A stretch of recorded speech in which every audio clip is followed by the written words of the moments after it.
पाहता रूप पाहता लोचने, रूप पाहता लोचने, रूप पाहता लोचने, रूप पाहता लोचने, रूप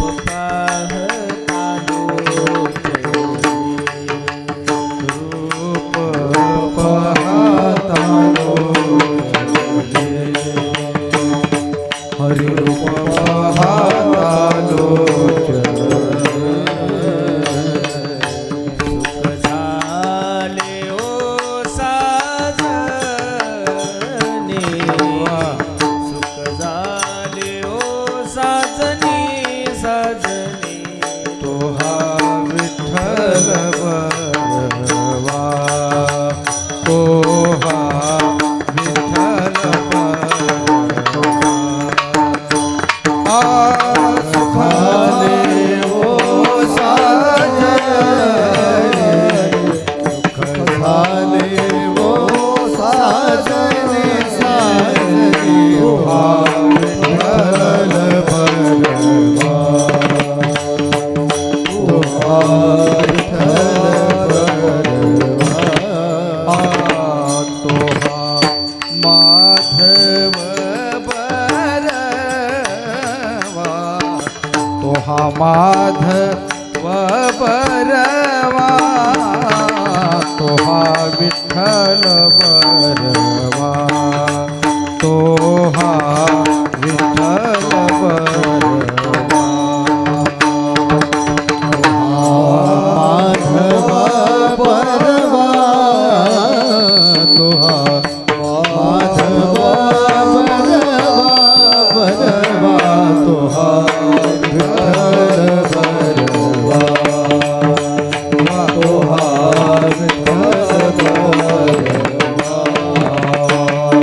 बहुत सुकृताची जोडी, बहुत सुकृताची जोडी, हरि बहुत सुकृताची जोडी, बहुत सुकृताची जोडी, म्हणून विठ्ठली आवडी,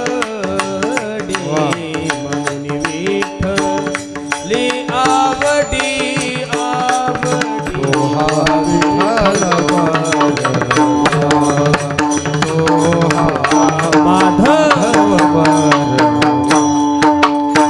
हा म्हणून विठ्ठले आवडे, विठ्ठले आवडे, तो हा विठ्ठल बरवा, तो हा माधव बरवा, सर्व सुखाचे सर्व सुखाचे सर्व सुखाचे आगर, सर्व सुखाचे भूमा देवीवर, भूमा देवीवर, माधव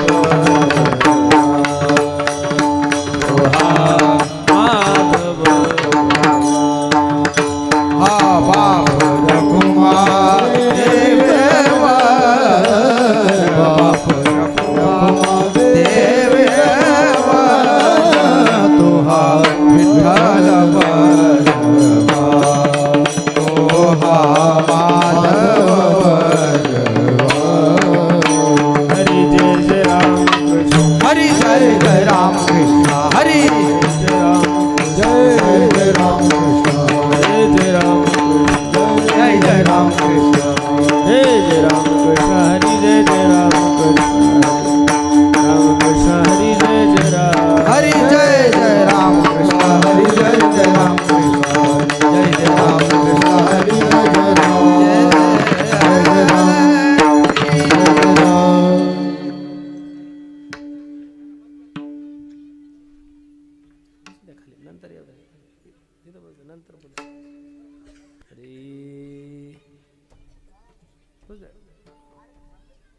नंतर घ्या सत्काराच्या टायमाला राहू दे, बसू दे. अरे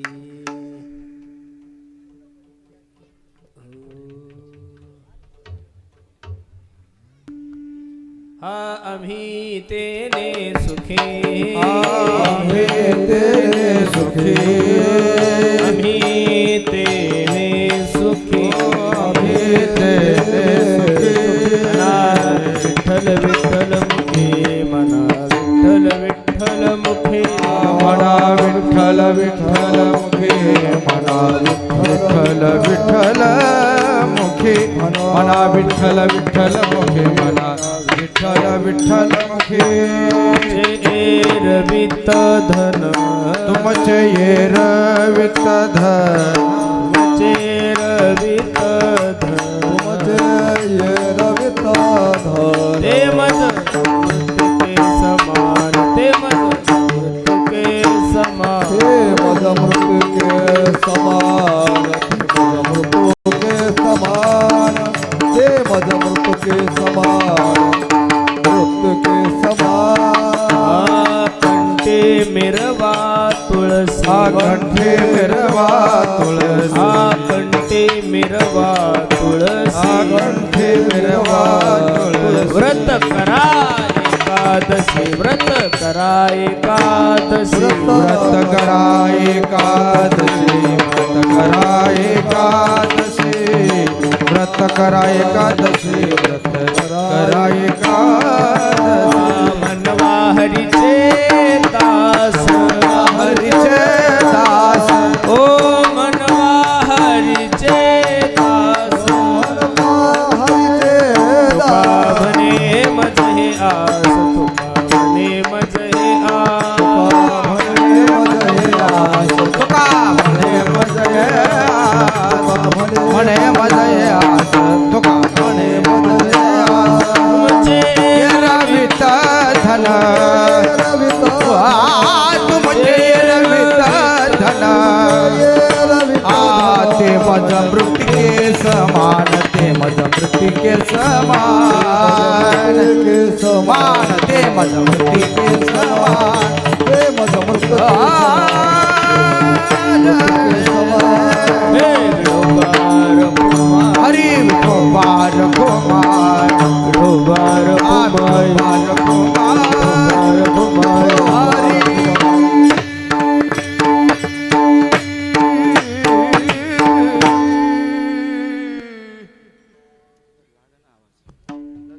श्री विठ्ठल.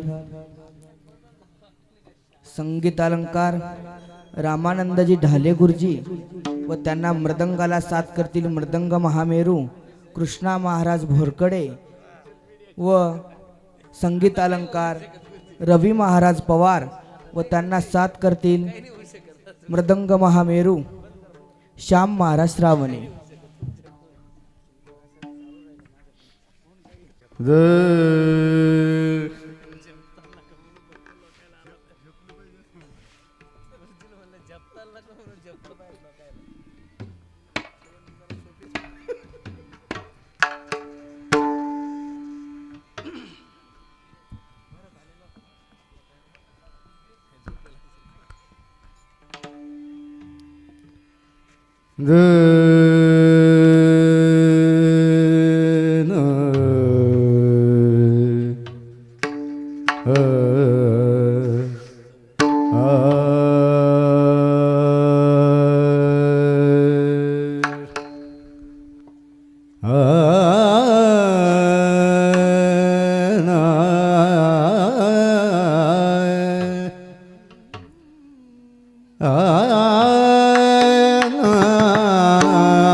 तेने सुखे, आम्ही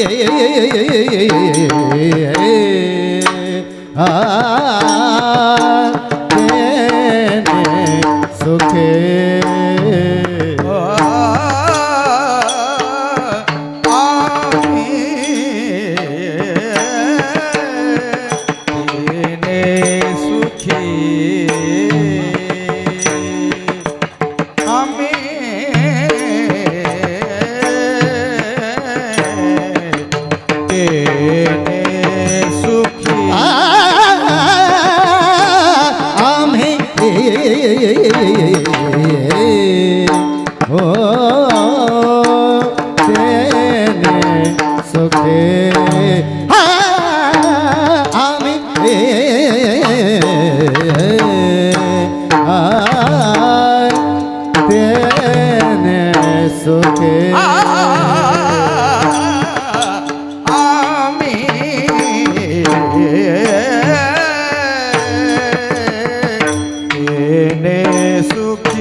तुमचे धन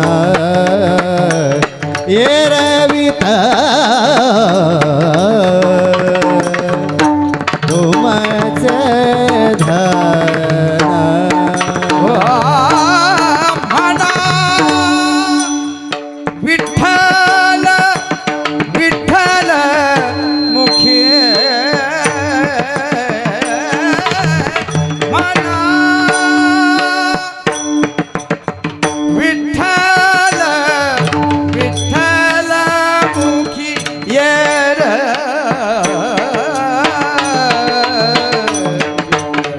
तुमचे धन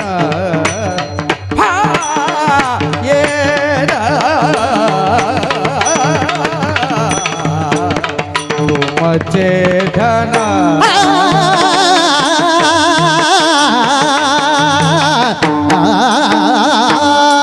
आम्ही देणे सुखे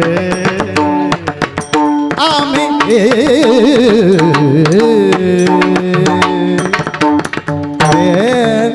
सुखे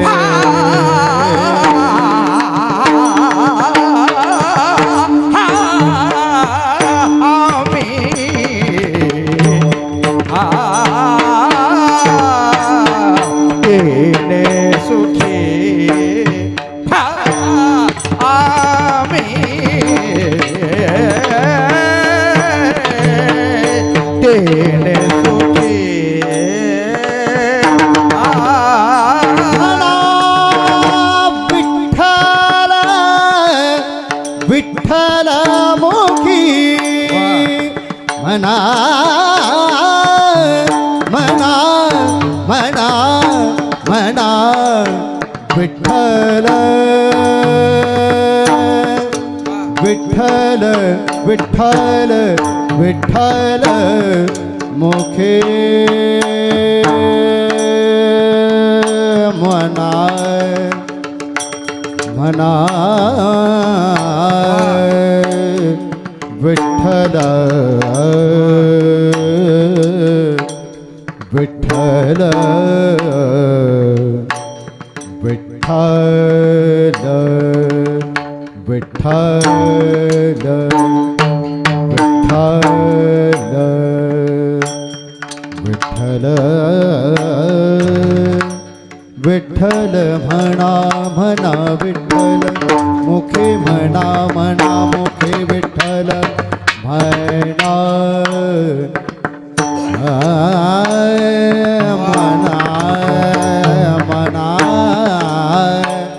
म्हणा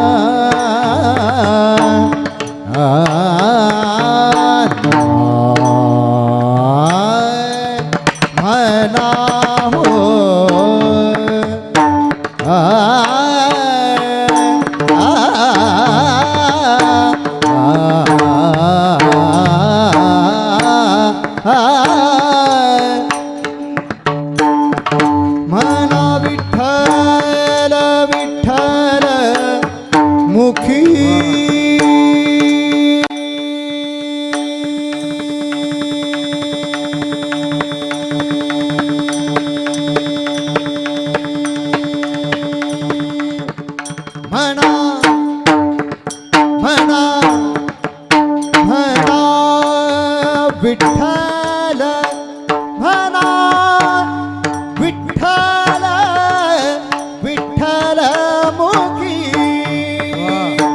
म्हणा विठ्ठल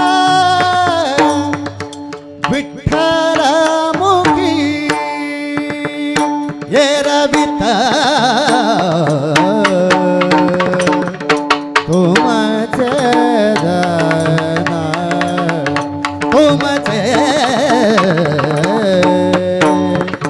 ये रविता दाना ओ म्हणा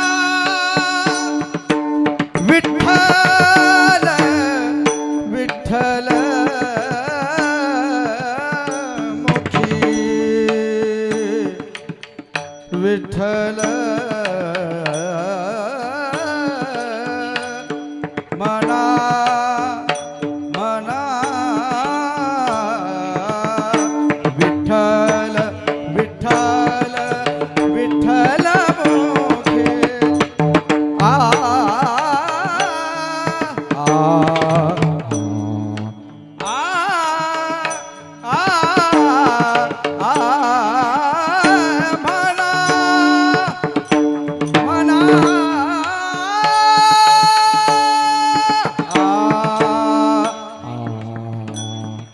म्हणा विठ्ठल विठ्ठल मुखी म्हणा विठ्ठल विठ्ठल हा तुमचे रविता हा तुमचे ये रविता धना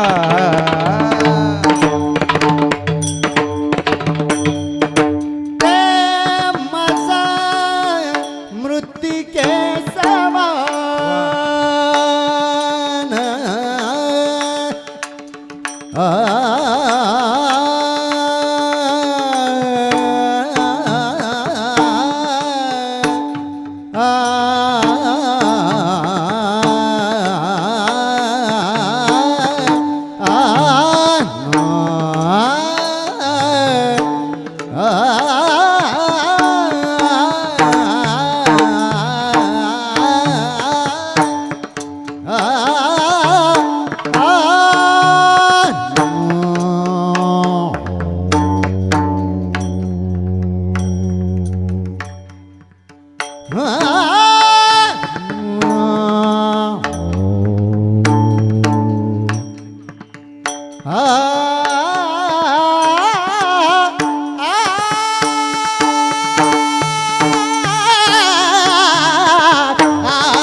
ते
पद सारे गा गा गा रे रे सा सा सा दा दा बाबा पद गा रे रे सा सा सा रे सारे गा गा रे गा रे गा बाबा गा गा पद दा पद पद पद सारे गा गा रे रे बाबा गा गा रे रे सा सा सा दा दा सा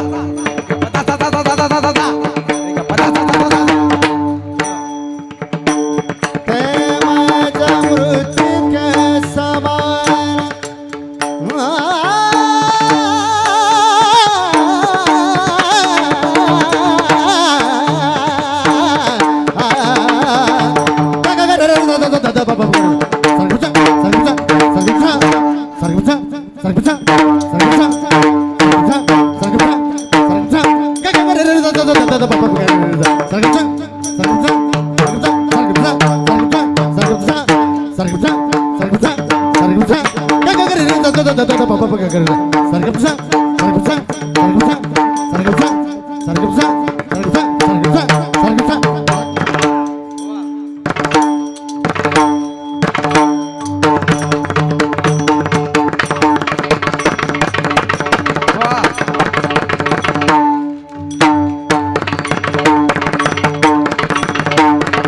माझ्या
मृत्यूच्या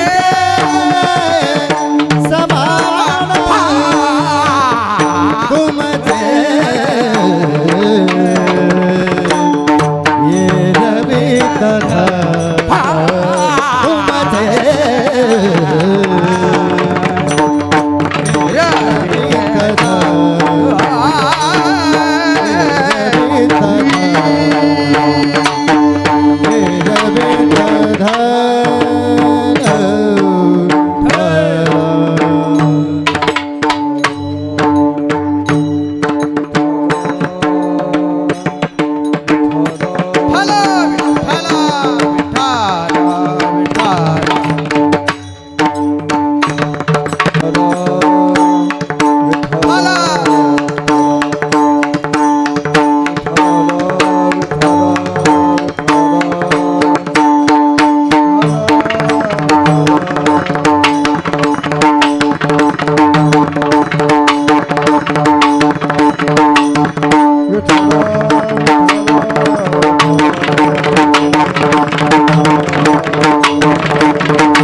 नाही तेने सुखी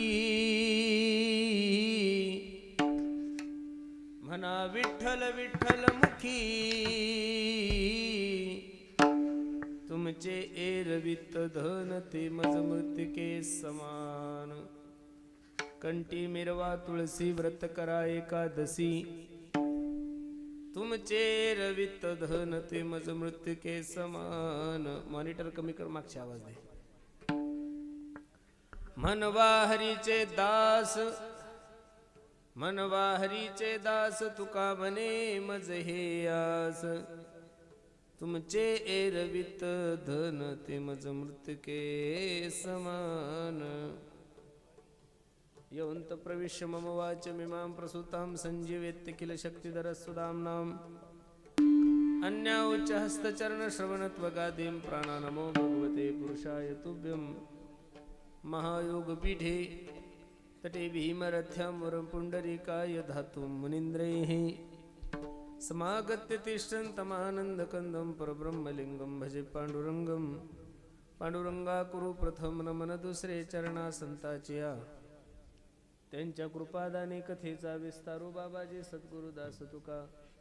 ओम नमो ज्ञानेश्वरा करुणा करा दयाळा तुमचा अनुग्रह लाधलो पावन झालो चराचरी संपादे ज्ञानंच विदाय भक्तिं विलोकितो येन समाधी राजा. वैराग्यवंतं सुविचारयुक्तं नमामि जोगं शिरसा गुरुंतं. नमो सद्गुरु तुकया ज्ञानदीपा नमो सद्गुरु सच्चिदानंद रूपा. नमो सद्गुरु भक्त कल्याण मूर्ती नमो सद्गुरु भास्करा पूर्ण कीर्ती. सेवे लागे सेवक झालो तुमच्या लागलो निज चरणा. अहो स्वामी तुकया देवा यावरी न करावा अव्हेरो. काय माझी वाणी मानेल संतासे रंग उचितासे आपुलिया रंग उचितासे आपुलिया. माझी वाणी मानेल संतासे रंजवचितासे आपुले रंजवचितासे आपुले. ओ काय माझी वाणी मानेल संतांचे रंजवो चित्तासे आपुलिया. ओ रंजवो चित्तासे आपुलिया. काय माझी वाणी मानेल संतासे. हॅलो हो हॅलो एक मिनिट थांबा. हो. महाराष्ट्रातील ख्यातनाम कीर्तन वैभव हरिभक्तपरायण भागवताचार्य पुरुषोत्तम दादा पाटील यांची आज आपल्या श्री हरिपुरी महाराजांच्या अखंड हरिनाम सप्ताहामध्ये कीर्तनाची सेवा आहे. आणि आपल्या भारताचे देशाचे जे पंतप्रधान आहेत महाराज नंतर बोलणारच आहेत कीर्तनामध्ये. त्यांच्या आईच्या प्रीत्यर्थ निमित्ताने भारतातल्या म्हणण्यापेक्षा जगातल्या ठराविक मातांचा काही मोदीजींच्या हस्ते सत्कार झाला. त्या निमित्ताने हरिभक्तपरायण गुरुवर्य आपले पुरुषोत्तम दादा पाटील त्याच्यामध्ये त्यांच्या पण आईचं एक नाव होतं. आणि ते महाराज आपलं एक भाग्य आहे, महाराज आजच दिल्लीवरनं आलेत म्हणजे ते सत्कार घेऊन. ते म्हटले आई वडील वगैरे सोबत आहेत, त्यांना म्हटलं सोबत घेऊन या पण या. मग त्या अनिशात त्या निमित्ताने आपल्या सप्ताहामध्ये ते आलेत म्हणून आमच्या दादांचे वडील त्यांचा सत्कार हरिभक्तपरायण आपल्या संस्थांचे अध्यक्ष गजाननराव हे करतील. गजाननराव चव्हाण हे सत्कार करतील आणि आमच्या दादांच्या आईचा सत्कार एखाद्या जयंताई यांनी कृपया या सत्कार करा. विठ्ठला विठ्ठला विठ्ठला विठ्ठला विठ्ठल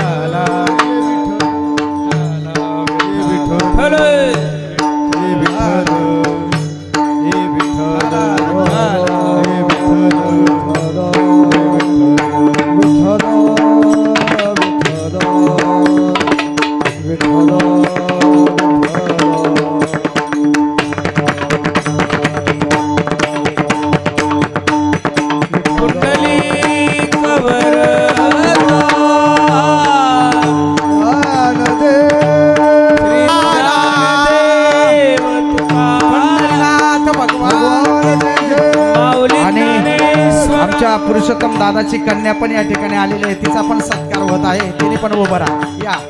हरिपुरी महाराज की जय. विठाला विठाला विठाला विठाला विठाला विठाला विठाला विठाला.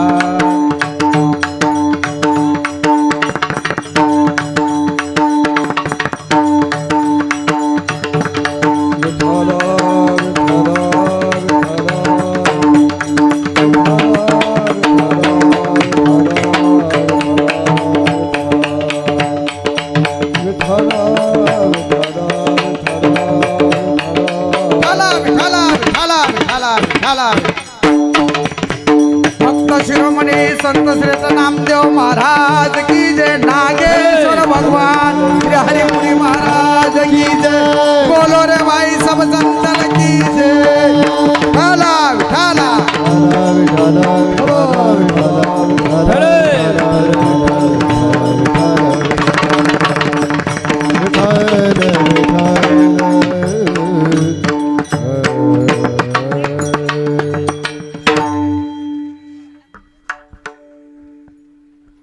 आम्ही तेने सुखी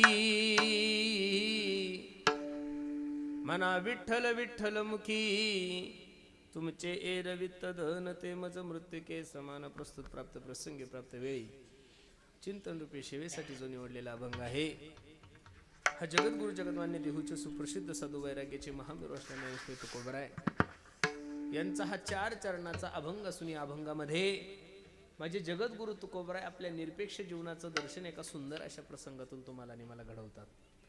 अभंगावर काही चिंतन करण्यापूर्वी अभंगाचा प्रतिपाद्य विषय तुम्हा सर्व मायबापासमोर ठेवण्यापूर्वी थोडासा परिहार द्यायचा तो असा. एका थोर महात्म्याच्या 103 व्या पुण्यतिथी निमित्त हा भव्य दिव्य स्वरूपाचा कार्यक्रम तथा ग्रंथराज ज्ञानेश्वरी पारायण आणि दुग्ध शर्करा योग म्हणजे श्रीमद भागवत कथा न्याय यज्ञ सोहळा आणि त्यामधील ही 6व्या दिवसाची सेवा सर्व ग्रामस्थांच्या वतीने तथा सर्व आयोजकाच्या वतीने ही सेवा माझ्याकडे आलेली आहे. अगदी थोड्या वेळामध्ये ज्ञानोबराय तुकोबराय जशी सद्बुद्धी देतील तसे या अभंगाचा विचार करू. कार्यक्रम करावं, तुमच्या समोर उभं राहावं अशी निश्चित माझी काही तब्येत नाही आहे. आता दिल्लीला एवढी थंडी होती आणि एकादश होती. थंडी तर होतीच आणि एकादशही होती. दिवसभर काही खाल्लं नाही, थंडी जास्त असल्यामुळे एवढं डोकं दुखतंय. जोपर्यंत मला बोलता येईल तोपर्यंत आपण प्रयत्न करू. फक्त जेवढा वेळ मला आयोजकांनी दिला तेवढा वेळ मला तुमच्याकडून फक्त एका गोष्टीची अपेक्षा आहे, ती म्हणजे शांतता, शांतता आणि शांतता.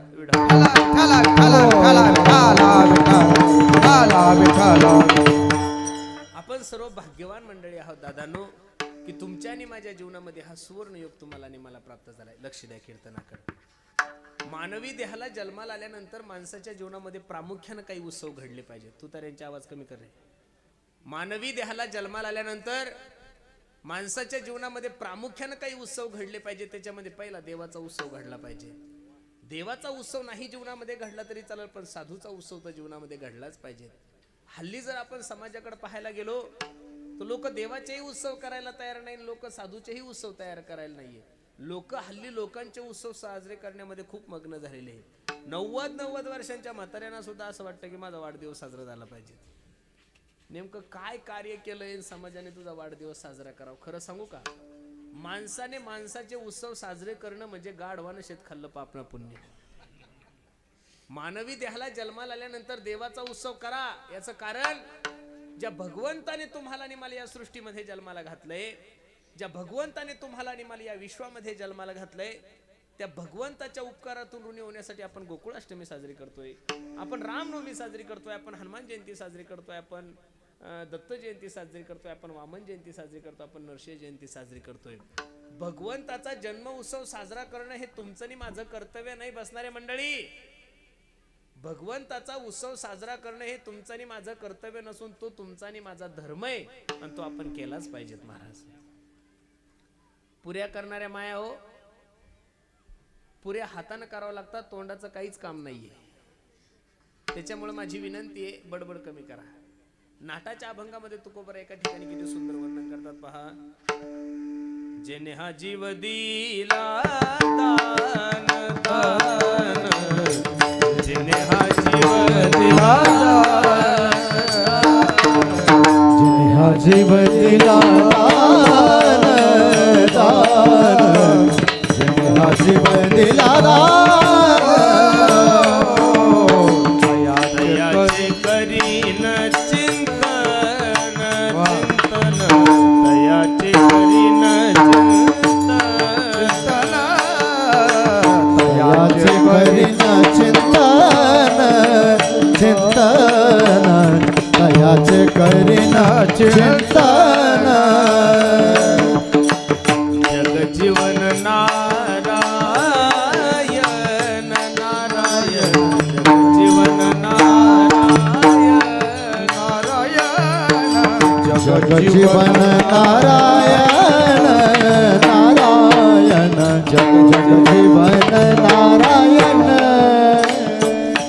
काही न गुण दया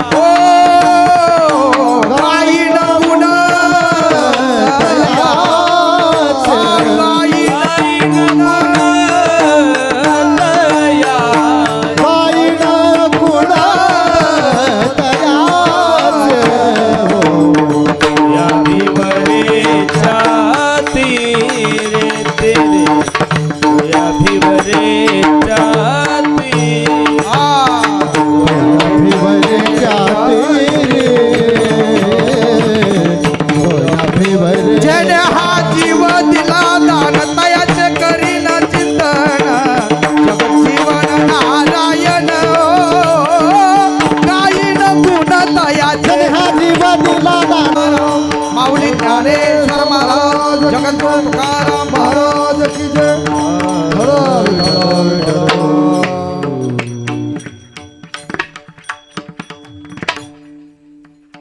मानवी देहाला जन्माला आल्यानंतर माणसाकडून एक तर साधूचा उत्सव झाला पाहिजे नाही तर देवाचा उत्सव झाला पाहिजे. ए आता बंद नको पडू दे दादा, लक्ष दे, थोडं लक्ष दे. देवाचा उत्सव का साजरा करायचा याच्यासाठी मी नाटातलं प्रमाण दिलंय. जेने हा जीव दिला दान तयाचे करीन चिंतन जगत जीवन नारायण गायन गुण तयाचे. पण शास्त्र असं सांगतंय तुमच्या आणि माझ्या जीवनामध्ये देवाचा उत्सव नाही घडला तरी चालेल, पण साधूचा उत्सव तुमच्या आणि माझ्या जीवनामध्ये घडला पाहिजे. किती सुंदर आहे पहा. एका हिंदी कवीने सुंदर वर्णन केलंय, तो सांगतोय पहा. मैं संतन को दास संत मेरे मुकुटमणी. मी साधूचा दास आहे, मी संतांचा दास आहे आणि संत माझी मुकुटमणी. अरे देवाचा उत्सव केला नाही केला तरी चालेल, पण साधूचा उत्सव केला, संताचा उत्सव केला, भगवंता भक्तांचा उत्सव केला की माझा देव असा गदगद होतो. महाराज प्रमाण किती सुंदर आहे पहा. देव सारावे परते संत पूजावे आरते संत पूजावे आरते संत पूजावे आरते देव सारवे परते संत पूजावे आरती संत पूजावे आरती संत पूजावे ओ देव सारावे परते संत पूजावे आरते संत पूजावे आरते संत पूजावे देव सारवे परते संत पूजावे आरती संत पूजावे आरती संत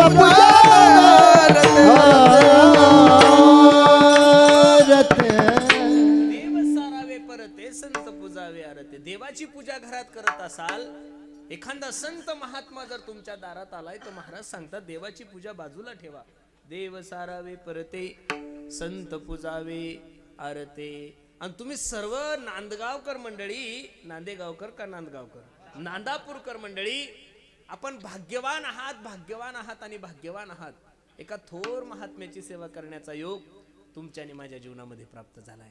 एक सांगू, भागवतात एवढं सुंदर वर्णन केलंय. भाग्योदयन बहुजन्म समर्जिते येन सतसंग मंच लभते पुरुषो वेदावय अज्ञान हेतु कृत मोहम्मद अंधकारणाशं विदाय हित दोदैते विवेकः.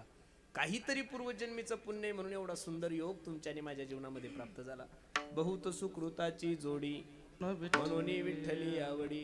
तुका मने होता ठेवा तो या भावा सापडला. संत दर्शनी हा लाभ आणि पद्मनाभ जोडला. अशा थोर महात्म्याची सेवा करण्याचा योग तुमच्या आणि माझ्या जीवनामध्ये प्राप्त झालाय. आणि त्या महात्म्याची सेवा करण्यासाठी जो निवडलेला अभंग मी जगद्गुरु तुकोबरायचा आहे, 4 चरणाचा आहे. अभंगामध्ये माझे जगद्गुरु तुकोबराय आपल्या निरपेक्ष जीवनाचं दर्शन एका सुंदर अशा प्रसंगातून तुम्हाला आणि मला घडवतात. कोण आहे तुकोबराय? जगद्गुरु तुकोबराय सारखा श्रीमंत माणूस, जगद्गुरु तुकोबराय सारखा वैराग्यवान महात्मा या विश्वाच्या पाठीवर परत जन्माला येईल याची गॅरंटी अजिबात नाहीये महाराज. एक सांगू तुम्हाला, बऱ्याचशा संप्रदायाचा प्रचार करणाऱ्या कीर्तनकाराने, कथाकाराने, भागवतकाराने, रामायणाचार्यांनी, साधू संत महात्म्याने ज्या ज्या वेळेस त्यांना व्यासपीठ सापडलं त्या त्यावेळेस माईक सापडला, त्यांनी एकच बोंबाट्या उठवलेला होता की वारकरी संप्रदाय गरीब आहे, ज्ञानोबराय तुकोबराय गरीब आहे. पण मी खरं सांगू का तुम्हाला, लक्ष देऊन कीर्तन ऐका, वारकरी संप्रदाय कालही श्रीमंत होता, वारकरी संप्रदाय आजही श्रीमंत आहे आणि वारकरी संप्रदाय उद्याही श्रीमंत राहणार आहे. अरे छत्रपती शिवाजी महाराजासारखा राजा ज्या महात्म्याच्या कीर्तनाला येऊन बसत असेल त्या तुकोबरायला गरीब म्हणणारे जगातले सगळ्यात गरीब असतील हो महाराज. तालुक्याचा आमदार जर आपल्या ओळखीचा असेल तर पोलीस गाडी थांबवत नाही आपली. हे आमदाराचं वजन असतं तालुक्याच्या. एखाद्या महाराजाचा जर एखादा खासदार ओळखीचा असेल, आमदार ओळखीचा असेल तर महाराष्ट्रात कोणालाही फोन केला तर एका मिनिटात काम होतं. एवढी ताकद एका आमदाराच्या आणि खासदाराची असती. मग छत्रपती शिवाजी महाराज काही एखाद्या मतदारसंघाचे आमदार नव्हते, एखाद्या जिल्ह्याचे खासदार नव्हते, एखाद्या विभागाचे मंत्री नव्हते. आदिलशाही मुघलशाही ज्या माणसाला पाहिल्यानंतर थर थर थर थर कापत होती, तो महाराष्ट्रातला पहिला आदर्श राजा म्हणजे छत्रपती शिवाजी महाराज. आणि तो राजा जर माझ्या तुकोबरायचा शिष्य असेल तर तुकोबराय गरीब तरी कसे. भागवत गाथ्यामध्ये एक अभंग आहे, घरी गेल्यानंतर वाचा. याती शूद्र वैश्य केला व्यवसाय, आधी तो हा देव कुळपूज्य, नये बोलो परी पाळीले वचन केली. याचा प्रश्न तुम्ही संती दुष्काळे आटीला द्रव्य नेला, मानश्री एकांना अन्न करता मेली, देवाचे देऊळ होते जे बंगले चित्ताशी ते आले करावेशी. असं 23-24 चरणाचा अभंग. या अभंगामध्ये माझ्या जगद्गुरु तुकोबरायने स्वतःचा जीवनपट समाजासमोर ठेवला. बसणारे मंडळी, ज्या वेळेस तुकोबराय हयात होते त्यावेळेस तुकोबरायला कोणी बाबा म्हणत नव्हतं. आवाज कमी कर, तू तर याची आवाज कमी कर. जगद्गुरु तुकोबराय हयात असताना लोक त्यांना स्वामी म्हणत नव्हतं, बाबाजी म्हणत नव्हते, महाराज म्हणत नव्हते, बुवा नव्हते म्हणत. तुकोबराय हयात असताना लोक त्यांना तुकोबा शावकार म्हणायचे. काय म्हणायचे? 12 गावची जहागिरी होती, 350 एकर जमीन, वतनदारी, महात्मा होता महाराज, शावकार होते तुकोबराय. पण दुर्गादेवी नावाचा दुष्काळ पडला, तुकोबरायची सर्व गावातली संपत्ती गेली, मान गेला, धन गेलं, सगळं काही गोष्टी गेल्या. याच्या पुढे जाऊन सांगू, गावातली पाटीलकी गेली याचं दुःख नव्हतं तुकोबरायला. शावकारकी गेली, अन्न गेला, मान गेला, धन गेलं, यातही नवल नाहीये. काय गोड प्रमाणे दुष्काळे आटीला द्रव्य नेला मान, श्री एकानन करिता मेली. माय बाप, बायको जगद्गुरु तुकोबरायचे अन्न करता मेली. पण 4092 अभंग गाथ्यामध्ये पण एक अभंग असा दाखवा की माझ्या तुकोबरायने देवाकडे तक्रार केली की देवा माझी बायको मेली रे देवा, माझी संपत्ती गेली रे देवा, माझा गावातला मान गेला, गावची पाटीलकी गेली. अरे ह्या वर्षी पावसाळ्यामध्ये मेघराजाने आपल्या नांदेड जिल्ह्यावर, थोडा लातूर जिल्ह्यावर, थोडा धाराशिव जिल्ह्यावर एवढी कृपा केली, लोकांची शेतीच्या शेती वाहून गेली महाराज. सोयाबीन गेली, कपाशी गेली. मग इथं बसणाऱ्या सर्व मंडळीला माझी विनंती आहे, पावसानं तुमची सोयाबीन गेली, कपाशी गेली, अद्रक गेली, हळकून गेलं, सगळं काही गेलं, आणि तुम्ही पांडुरंगाच्या मंदिरात जाऊन म्हणले पांडुरंगा खूप चांगलं झालं रे, या वर्षी सोयाबीन काढायचं कामच ठेवलं नाही, असं म्हणले का तुम्ही देवाला? अरे जीवनामध्ये थोडं जरी दुःख आलं तरी देवाला शिवाय देणारी जात आहे महाराज आपली.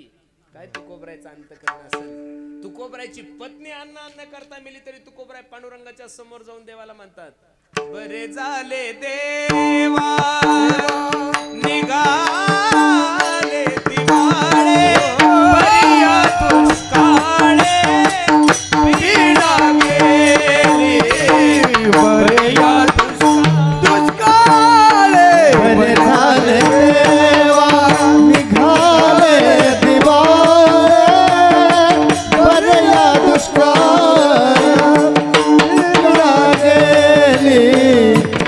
बरिया दुष्काळ. बरे झाले देवा निघाले दिवाळे, बरिया दुष्काळे पीडा गेली, बरिया दुष्काळे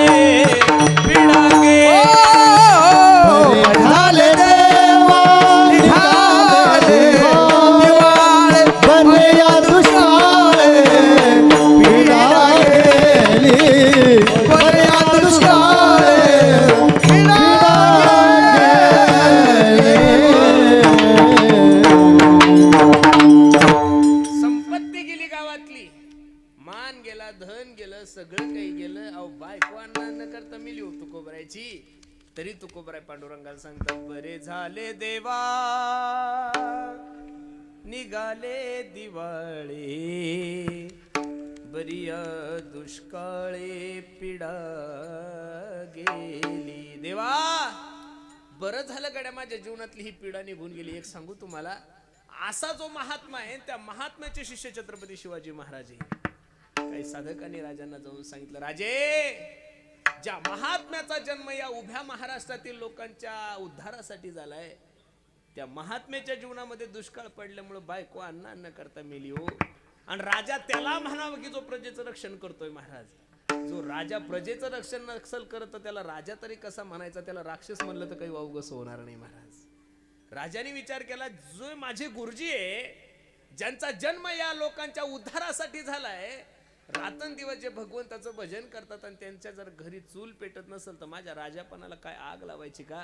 हाती घोडे हिरे माणिक मोती सोनं नाणं एकत्रित केलं, 2-4 कार्टुनांना सांगितलं, सेवकांना सांगितलं, जा महाराजांकडे घेऊन. तो सगळा नजराणा घेऊन काही लोक तुकोबरायकडे आले. बाबा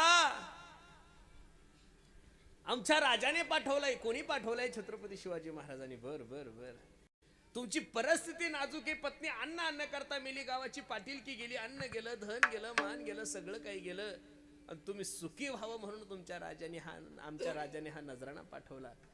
हे ऐकल्यानंतर तुकोबरायच्या डोळ्याला धारा लागल्या आणि तुकोबराय उठले आणि पांडुरंगाकडे गेले. पांडुरंगा, जी गोष्ट माझ्या मनातच नाही तू माझ्या समोर का प्रकट केली? अरे तू देव आहे ना.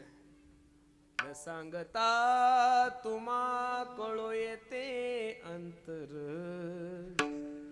विश्वी विश्वंबर परिहारची. ए देवा, मनात आलेला संकल्प पूर्ण करणारा माणूस आहे. तू मनाचे संकल्प पावविल सिद्धी जरी राहे बुद्धे याची पाये. मग तू जर मनाचा संकल्प पूर्ण करणार आहे तर माझ्या मनामध्ये या गोष्टी कधी आल्याच नाही. उलट आमच्या अंतकरणामध्ये याला काय स्थान आहे? अनिक न लगे माईक पदार्थ त्याचे माझे अर्थ नको देवा. मग जे आमच्या मनातच आलं नाही ते आमच्या समोर का प्रकट केलं? पांडुरंगासोबत तुकोबराय भांडण करू लागले. तुकोबराय तिथून उठले आणि त्या सेवकांकडे गेले. ठीक आहे, तुमच्या राजाचं मनोगत चांगलं आहे की आम्ही सुखी व्हावं म्हणून तुमच्या राजाने हा नजराणा पाठवला, पण माझी तुमच्या राजांना विनंती आहे, आमचं सुख याच्यात हे तुमच्या राजाला कसं कळालं? कारण तुम्ही ज्या गोष्टी माझ्याकडे घेऊन आलात त्याला आम्ही जीवनामध्ये कधी प्राधान्यच दिलं नाही, आणि तुमच्या राजांना कसं कळालं की माझं सुख याच्यात आहे? नाही हो, पत्नी अन्न करता मेली, साहजिक आहे. व्यावहारिक दृष्टीने माझी पत्नी अन्न करता मेली, गावची पाटीलकी गेली, दुष्काळ पडला, अन्न गेलं, मान गेलं, धन गेलं, सगळं काही गेलं. आम्ही सुखी व्हावं म्हणून तुमच्या राजाने हा सुंदर असा प्रयत्न केलाय, सुंदर असं मदत केलीये, पण आमचं सुख याच्यात आहे हे तुमच्या राजाला कसं कळालं? मग महाराज, एवढे सुंदर हिरे माणिक मोती, 1,30,000 रुपये सोनं झालं हो. एवढं सोनं दिलं, एवढे हिरे माणिक मोती आहे, घोडे आहे, हाती आहे, सगळं काही आहे, नौकर चाकर पाठवले. मग याच्यात जर तुमचं सुख नाही तर महाराज तुमचं सुख कशात आहे? हे ज्यावेळेस सेवकांनी विचारलं त्यावेळेस त्या सेवकांना तुकोबराय सांगतात, तुमच्या राजांना जाऊन सांगा की आम्ही कशानं सुखी होणार. अभंगाचं पहिलं, आम्ही तेने सुखी, आम्ही तेने सुखी, आम्ही तेने सुखी, आम्ही तेने सुखी, आम्ही तेने सुखी, आम्ही तेने सुखी, आम्ही तेने सुखी, आम्ही तेने आम्ही तेने सुखी, आम्ही तेने सुखी, आम्ही तेने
आम्ही तेने सुखी, म्हणा विठ्ठल विठ्ठल मुखी.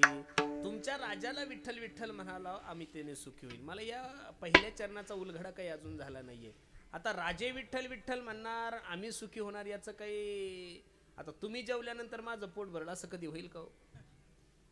तुम्ही फराळाचं केल्यानंतर माझं पोट भरणार नाही, कारण की माझं पोट जर भरायचं असेल तर मला फराळाचं करावं लागेल. काय करावं लागेल? एक छोटंसं उदाहरण सांगतो. गेल्या 10 वर्षापासून इथं गायला आमचे रवी महाराज येतात आणि आमचे राम महाराज ढाले येतात. रवींद्र महाराज पवार यांच्याकडे माझं गायनाचं शिक्षण झालं. गुरुजी इथे माझे. त्यांची तब्येत बिघडली, एवढी तब्येत बिघडली की त्यांना चालता येणं, बोलता येणं, उठता येणं. काय करावं, कसं करावं, उदाहरण लक्ष देऊन ऐका. विनोदासाठी सांगत नाहीये, मला अभंगात प्रवेश करायचा आहे. आणि मी गुरुजीच्या जवळच होतो. म्हणलं गुरुजी चला ना दवाखान्यात. गुरुजीला घेतलं आणि हिंगोलीला मोठ्या दवाखान्यामध्ये गेलो. डॉक्टरने सांगितलं महाराज गुरुजींना 2 इंजेक्शन घ्यावं लागेल, 2 इंजेक्शन घेतल्याशिवाय गुरुजीची तब्येत बरी होणार नाहीये. आणि गुरुजी जन्मल्यापासून कधी दवाखान्यात गेलेच नाही, गुरुजींना अजून कधी इंजेक्शन घेतलं नाहीये. कोरोनाचे डोस घेतले का नाही त्याच्यावर मला डाऊट आहे. बरोबर आहे का नाही? आणि मग मी डॉक्टरांना सांगितलं गुरुजी, डॉक्टर गुरुजींना इंजेक्शन घ्यायची सवय नाही, असं करा ना 2-4 गोळ्या थोड्या शिल्लक द्या, एखादी टॉनिकची बॉटली द्या, 2-4 बाटल्या शिल्लक द्या. डॉक्टर रागवले, म्हणे तुम्ही डॉक्टर आहे का मी डॉक्टर आहे? म्हणलं तुम्ही. मग कीर्तन नका करू म्हणे, तर मी जे सांगतो ते ऐका. त्यांना 2 इंजेक्शन द्यावं लागतील, इंजेक्शन दिल्याशिवाय गुरुजी नीट होणार नाही. मी गुरुजीकडे गेलो, म्हणलं गुरुजी इंजेक्शन घ्यावं लागेल. गुरुजी रडायला लागले, म्हणे पुरुषोत्तम काही झालं तरी चालतं गड्या, मी इंजेक्शन घेणार नाही, मला 10 गोळ्या शिल्लक दे ना, गोळ्या घेऊ शकतो पण मला इंजेक्शनाची भीती वाटते. गुरुजी इंजेक्शन घ्यायला तयार नाही, डॉक्टर इंजेक्शन दिल्याशिवाय गुरुजी नीट होणार नाही. आता दोघांमध्ये मार्ग कसा काढायचा? 20-25 मिनिटं आमच्या दोघांचा संवाद चालला. गुरुजीची तब्येत बिघडत चालली, डॉक्टर काही माझं ऐकणं. मी राहिलो डॉक्टरला म्हणलं डॉक्टर ऐका ना, माझे गुरुजी होते, माझं त्यांच्याकडे शिक्षण झालंय, ऐका ना, त्यांच्याकडून मी गायन शिकलो, तुम्ही असं करा ना, त्यांना 2 इंजेक्शन देण्याच्या ऐवजी मला 2 द्या की. कीर्तनाकडे या. त्यांना 2 इंजेक्शन देण्याऐवजी मला द्या, त्यांना गोळ्या द्या.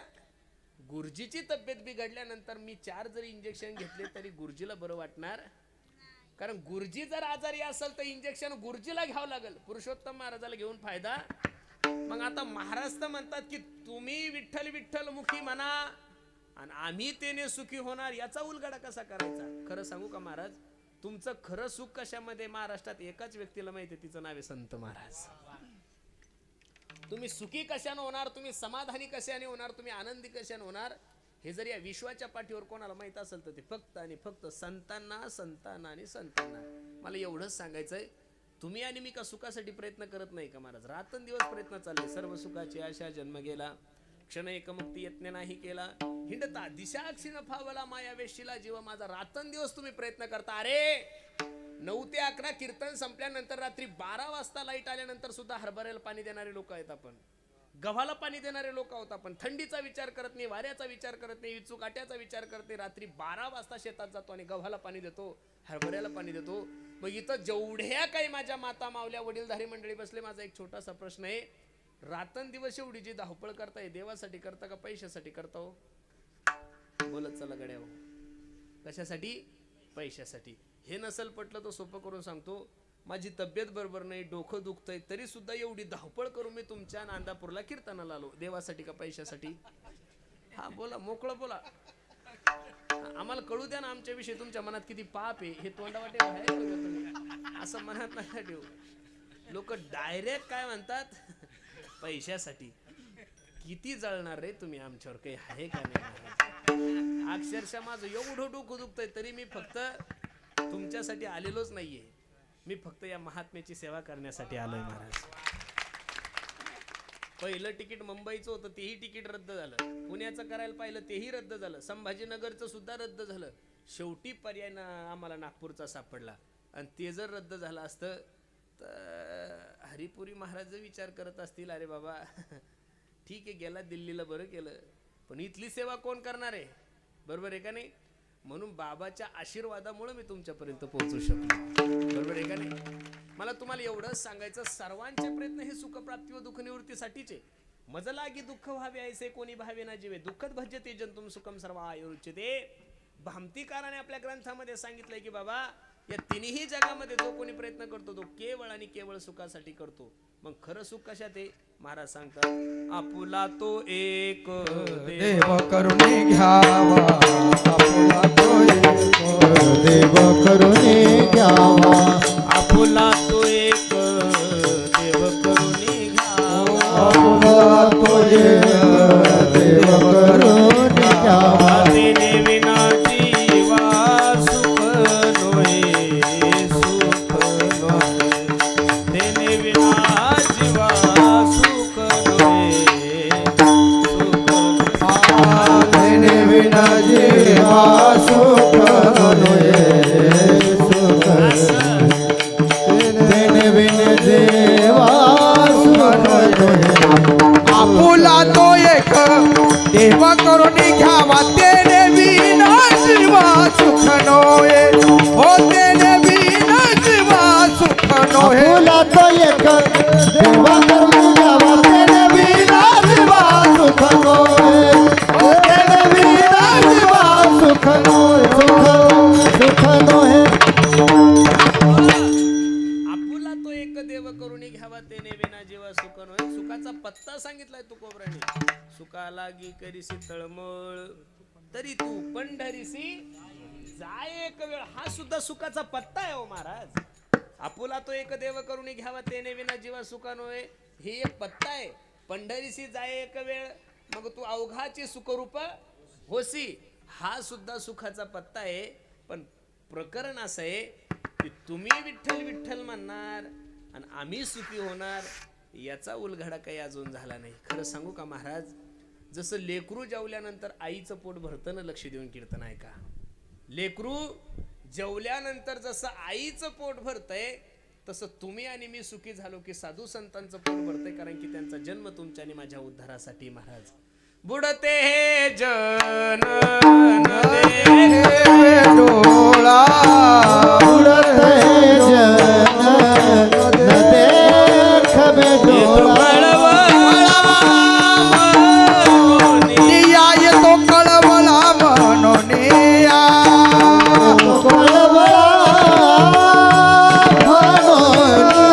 कळवळा म्हणून या बुडते हे जन न देखे डोळा उडत जन न देखे डोळा उडत है जन न देख बे डोळा उडत है जन न देख उडत हे जन न देखे डोळा येतो कळवळा म्हणून या येतो कळवळा म्हणून उडत है जन न देख डोळा येतो कळवळा म्हणून या येतो कळवळा म्हणून येतो कळवळा म्हणून या जगाच्या कल्याणा संताच्या विभूती देह कष्टविती परोपकारे अवतार तुम्हा धराया कारण उद्धराया जन जड जेवा. काय सांगू आता संताचे उपकार मज निरंतर.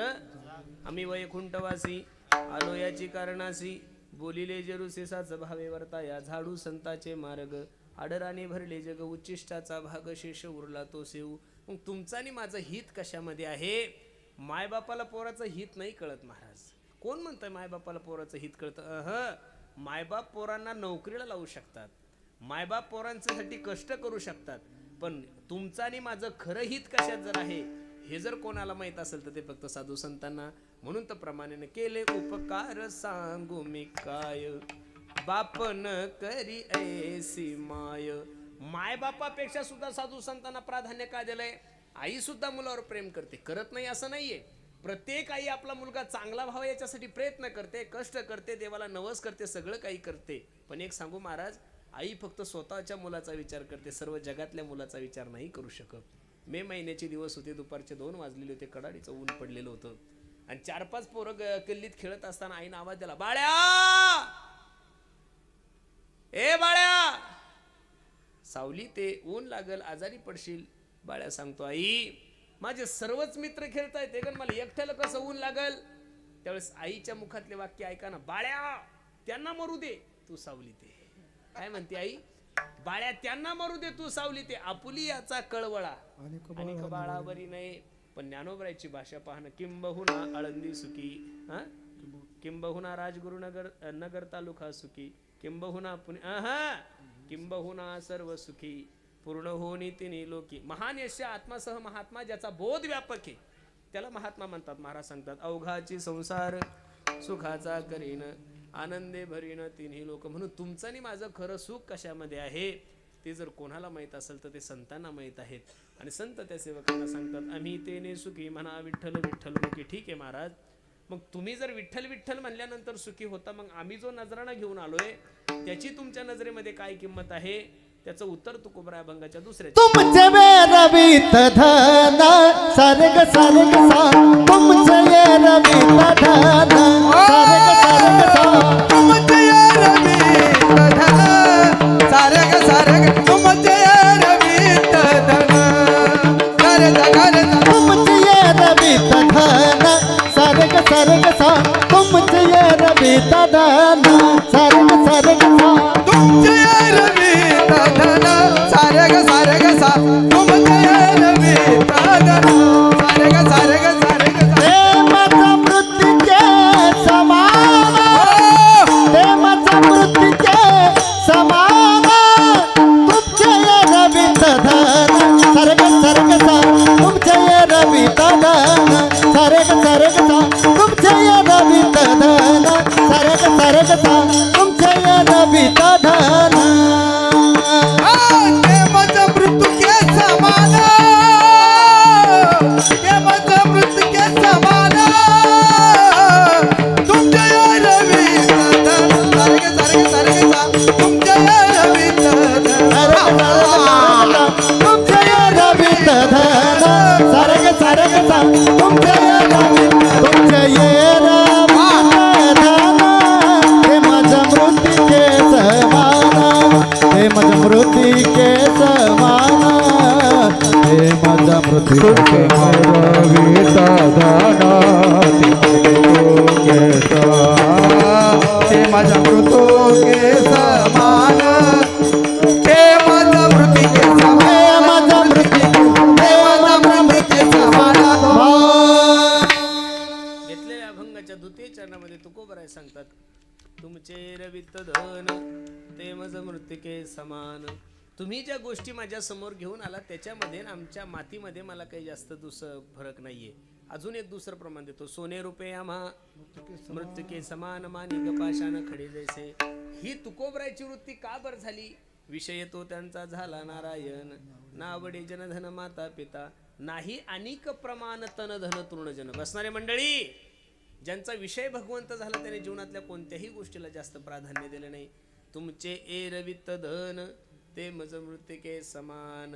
अरे अख्खं विश्व ज्या लक्ष्मीच्या मागं पळतंय, लक्ष्मी वेगळी आणि पैसा वेगळा. बरं, लक्ष्मी वेगळी आणि पैसा वेगळा. बरेचसे लोक पैशालाच लक्ष्मी म्हणतात, मोठा गोड गैरसमज आहे तुमचा. पैसा म्हणजे ही छापलेली एक कागद आहे महाराज. तो पैसा म्हणजे छापलेला कागद आहे. लोक म्हणतात लय लक्ष्मी. लक्ष्मी अशी बावळी नाही कोणाच्या मागं पळायला. लक्ष्मी दारुड्याच्या घरी कशी जाईल? लक्ष्मी 2 नंबरवाल्याच्या घरी कशी जाईल? पैसा जाऊ शकतो. मी परत एकदा वाक्य सांगतोय, लक्ष्मी वेगळी आणि पैसा वेगळा. पैशाला लक्ष्मी म्हणण्याची चुकी करू नका. आणि लक्ष्मी जर पैसा असती महाराज, तर तमाशामध्ये ज्या बाया नाचतात ना, तर 10-10 लाख लोक एका रात्रीचे उडवतात आणि त्या बाया त्या पैशावर नाचतात. म्हणजे त्याला तुम्ही लक्ष्मी म्हणणार आहे का? आणि लक्ष्मीला एवढं हलक्यात कसं घेता? देवाची बायको आहे ती. जयाचे नाम पापनासी, तुतार्यांचे आवाज कमी कर रे.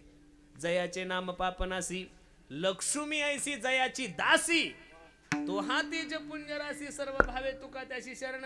काही लोक म्हणतात लक्ष्मी चंचल. कोणा सांगितले लक्ष्मी चंचल? पैसा चंचल असू शकतो. लक्ष्मी भगवंताची पत्नी हो. भगवंताच्या पत्नीला तुम्ही कस काय असं म्हणाल? लोक म्हणतात लक्ष्मी. लक्ष्मी म्हणायची नाही. पैसा वेगळा आणि लक्ष्मी वेगळी. पैसा हा सरकारने छापलेल्या मसनीमधला कागद येतो.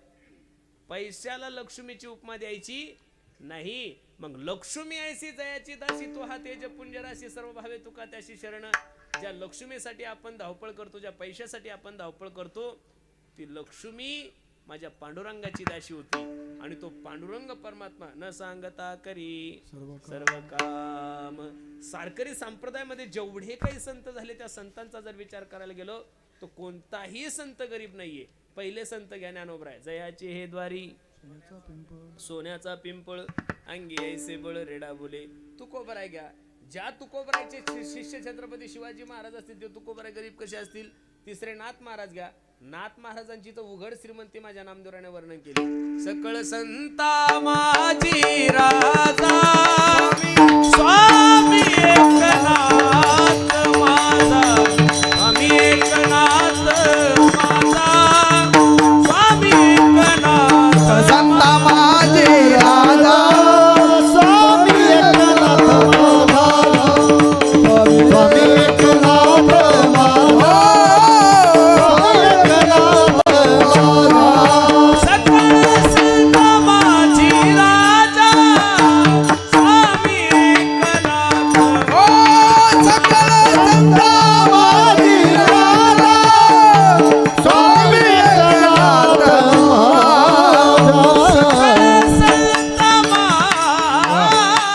माझी राजा स्वामी एकनाथ संता माझी राजा स्वामी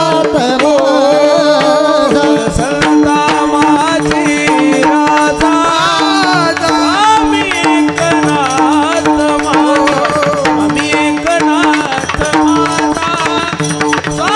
एकनाथ संता माझे राजा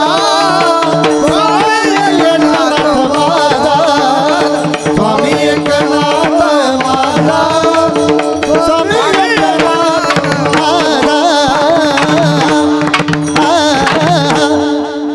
सकळ संता माझी राजा स्वामी एकनाथ माझा म्हणजे ज्ञानोबराय झाले, तुकोबराय झाले, नाथ महाराज झाले, नामदेवराय घ्या. परिसा भागवताची कथा तुम्ही ऐकताय. नरसी नामदेव अगदी जवळ आहे तुमच्यापासून.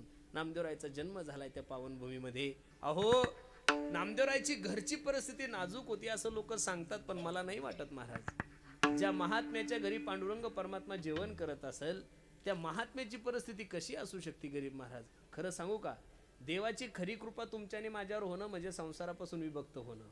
देवभक्ता लागी करून येदी संसार. ज्यांच्यावर देवाची कृपा झाली त्यांचा संसार फाटकाच आहे महाराज. पण काही लोक म्हणतात माझी बायको मिळाली देवाची कृपा. बायको देवामुळं भेटत नाही. काही लोक म्हणतात महाराज मला 12 वर्षांनी पोरग झालं देवाची कृपा झाली. देवाच्या कृपेमुळं पोरं होत नाही. काही लोक म्हणतात मला नोकरी लागली देवाच्या कृपेमुळं. संसारातल्या जेवढ्या काही गोष्टी आहेत त्या तुमच्या प्रारब्धाने भेटतात, त्याला देवाची कृपा अजिबात लागत नाही.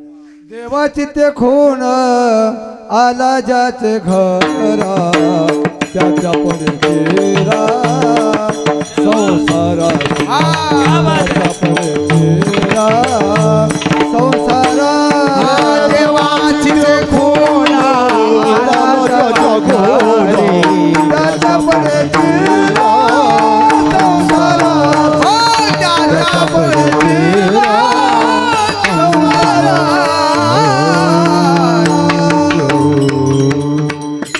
देव तुमच्यावर कृपा केली, देव तुमच्या घरात आला याची पावती काय आहे. त्याच्याकडे चिरा त्याला खायला भेटत नाही महाराज. ही देवाची कृपा समजायची. तुकोबरायच्या घरी देव आला. पाहुणे घरासी आजी आली ऋषिकेशी काय करू उपचार कोप मोडके जरचर. अरे बाजी सुद्धा तुकोबरायच्या घरात बाज सुद्धा नव्हती. काय तुकोबरायचं जीवन आहे. पण लक्ष देऊन ऐका महाराज. तुकोबरायच्या जीवना नामदेवरायचं जीवन चरित्र मी तुम्हाला सांगतो. परिसा भागवताच्या पत्नीने नामदेवरायच्या घरची परिस्थिती पाहिली, गरीब दिसली. माझ्या नवऱ्याकडे परीस येतो, परीस तुला आणून देतो. एक दिवसभर तुझ्या घरात जेवढं लोखंड आहे त्याचं सोनं कर आणि माझा परीस मला सकाळी आणून दे. काही हरकत नाही. आता सोनं बायाला कोणत्या नाही आवडत महाराज. सोनं माईला किती आवडतं हे तुम्हाला मला कळणार नाही. ज्या दिवशी आपण बाई होऊ त्या दिवशीच कळलं. तसं कळणार एवढं बायाला सोनं आवडतं. नामदेवरायच्या पत्नीकडे सोनं आलं. तो परीस आला महाराजांनी सगळ्या लोखंडाचं सोनं करून घेतलं. नामदेवराय सायंकाळच्या टायमाला आले. अगं हे कसं. परिसा भागवतांची पत्नी माझी मैत्रिणी. आपली घरची परिस्थिती नाजूक असल्यामुळे तिनं परीस दिला. कुठे ग तो परीस. तो परीस नामदेवरायने हातात घेतला आणि चंद्रभागेत फेकून दिला. सकाळी परिसा भागवतांची पत्नी परीस नेण्यासाठी आली. का ग माझा नवरा घरी येण्याच्या अगोदर परीस दे. कुठे परीस. रडायला लागली. आमच्या मालकाने तो परीस चंद्रभागेत फेकून दिला. का ग बाई तुझा संसार सुखी व्हाव म्हणून तुला परीस आणून दिला आणि हे असं कुठं असतं का ग. तितक्यात परिसा भागवत आले. कुठे आमचा परीस. नामदेवरायने परिसा भागवताचा हात धरला आणि चंद्रभागेमध्ये घेऊन गेले. चंद्रभागेच्या वाळूमध्ये हात घातला आणि अशी वाळू वर काढली आणि परिसा भागवतांना सांगितले यातला तुमचा कोणता परिस तो परिस घेऊन जा. उदाहरण संपलं माझं. परिसाचा स्पर्श लोखंडाला झाला की लोखंडाचं सोनं होतं. हा परिसाचा गुणधर्म आहे. पण नामदेवरायच्या हातात एवढी ताकद होती की नामदेवरायने ज्या दगडाला हात लावला तो दगड सुद्धा परिस होत होता महाराज. म्हणून साधू संतांच्या जीवनामध्ये संपत्तीला वावच नाहीये. तुमचे एरवित धन ते मज मृतिके समान. अजून काय अपेक्षा आहे? काहीच नाही. कंटे मेरवा तुळसी, कंटे मेरवा तुळसी, तुळसी तुळसी